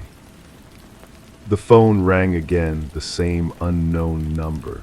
This time I let it go to voicemail, but when I checked later, there was no message, just the sound of breathing and what might have been traffic in the background. That night I made a systematic inventory of my house, checking every room, every object, looking for concrete evidence of change. Most things appeared normal, but small details continued to nag at me. A book on the shelf was upside down. The bathroom towels were folded differently. The kitchen clock was running 3 minutes slow, though it had always kept perfect time before. I began to wonder if someone had been in my house, moving things around just enough to create unease without leaving obvious signs of intrusion. But who would do such a thing, and why? I had no enemies, no complicated relationships, no reason to be targeted for psychological harassment. Sleep brought more of those memory dreams, increasingly vivid and detailed.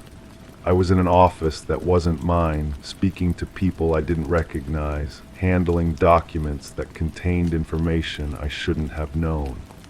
There was urgency in these scenes, a sense of racing against time, of secrets that needed to be protected or exposed. Upon waking, I could never quite hold onto the specifics, but the emotional residue lingered. Fear, excitement, the weight of responsibility for something significant. These feelings belonged to someone else's life, yet they seemed to be emerging from my own subconscious. The third day brought a new development. At work, I discovered a file on my desk that I didn't remember creating. It contained copies of documents I'd never seen before, notes written in my handwriting about matters I knew nothing about. When I asked my supervisor about it, she looked confused, said she'd assumed I was working on a special project. The rational explanation was that I'd been working on autopilot, so exhausted that I'd been functioning without full awareness. But the content of the file suggested knowledge I didn't possess, access to information that wasn't part of my regular duties. Driving home, I took a different route, hoping a change of scenery might clear my head. But even unfamiliar streets seemed to trigger those shadow memories, glimpses of having traveled these roads before under different circumstances. I pulled over twice, overwhelmed by the sensation that I was simultaneously living two different lives.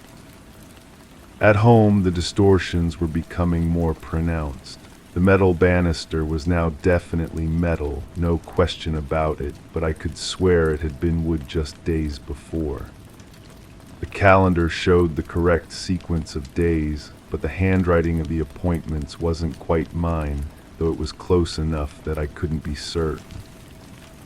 I called a friend, someone I trusted, to be honest with me and tried to describe what I was experiencing. But as I spoke, I realized how incoherent it all sounded. Nothing I could point to was definitively wrong, just different in ways that might be explained by fatigue, stress, or simple misremembering. Yet the feeling persisted that I was living in someone else's life, or that my life had been subtly altered while I wasn't paying attention. The person who owned this house, worked at this job, followed this routine, was almost me, but not quite. Like wearing clothes that were one size too small, everything fit, but nothing felt comfortable. The shadow memories were becoming stronger, more insistent.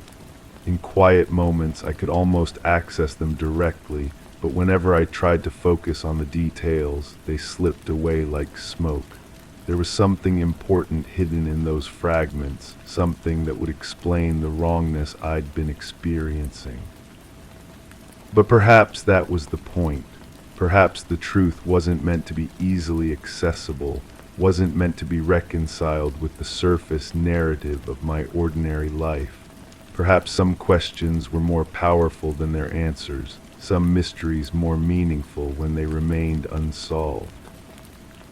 The house creaked around me as night fell, settling into rhythms both familiar and strange. Tomorrow would bring more of the same confusion, more fragments of competing realities. I would continue to search for explanations that might never come, to live suspended between two versions of the truth, neither fully real nor entirely false. The breeze that had entered with me that first evening was still there, still uninvited, still carrying whispers of possibilities I couldn't quite hear.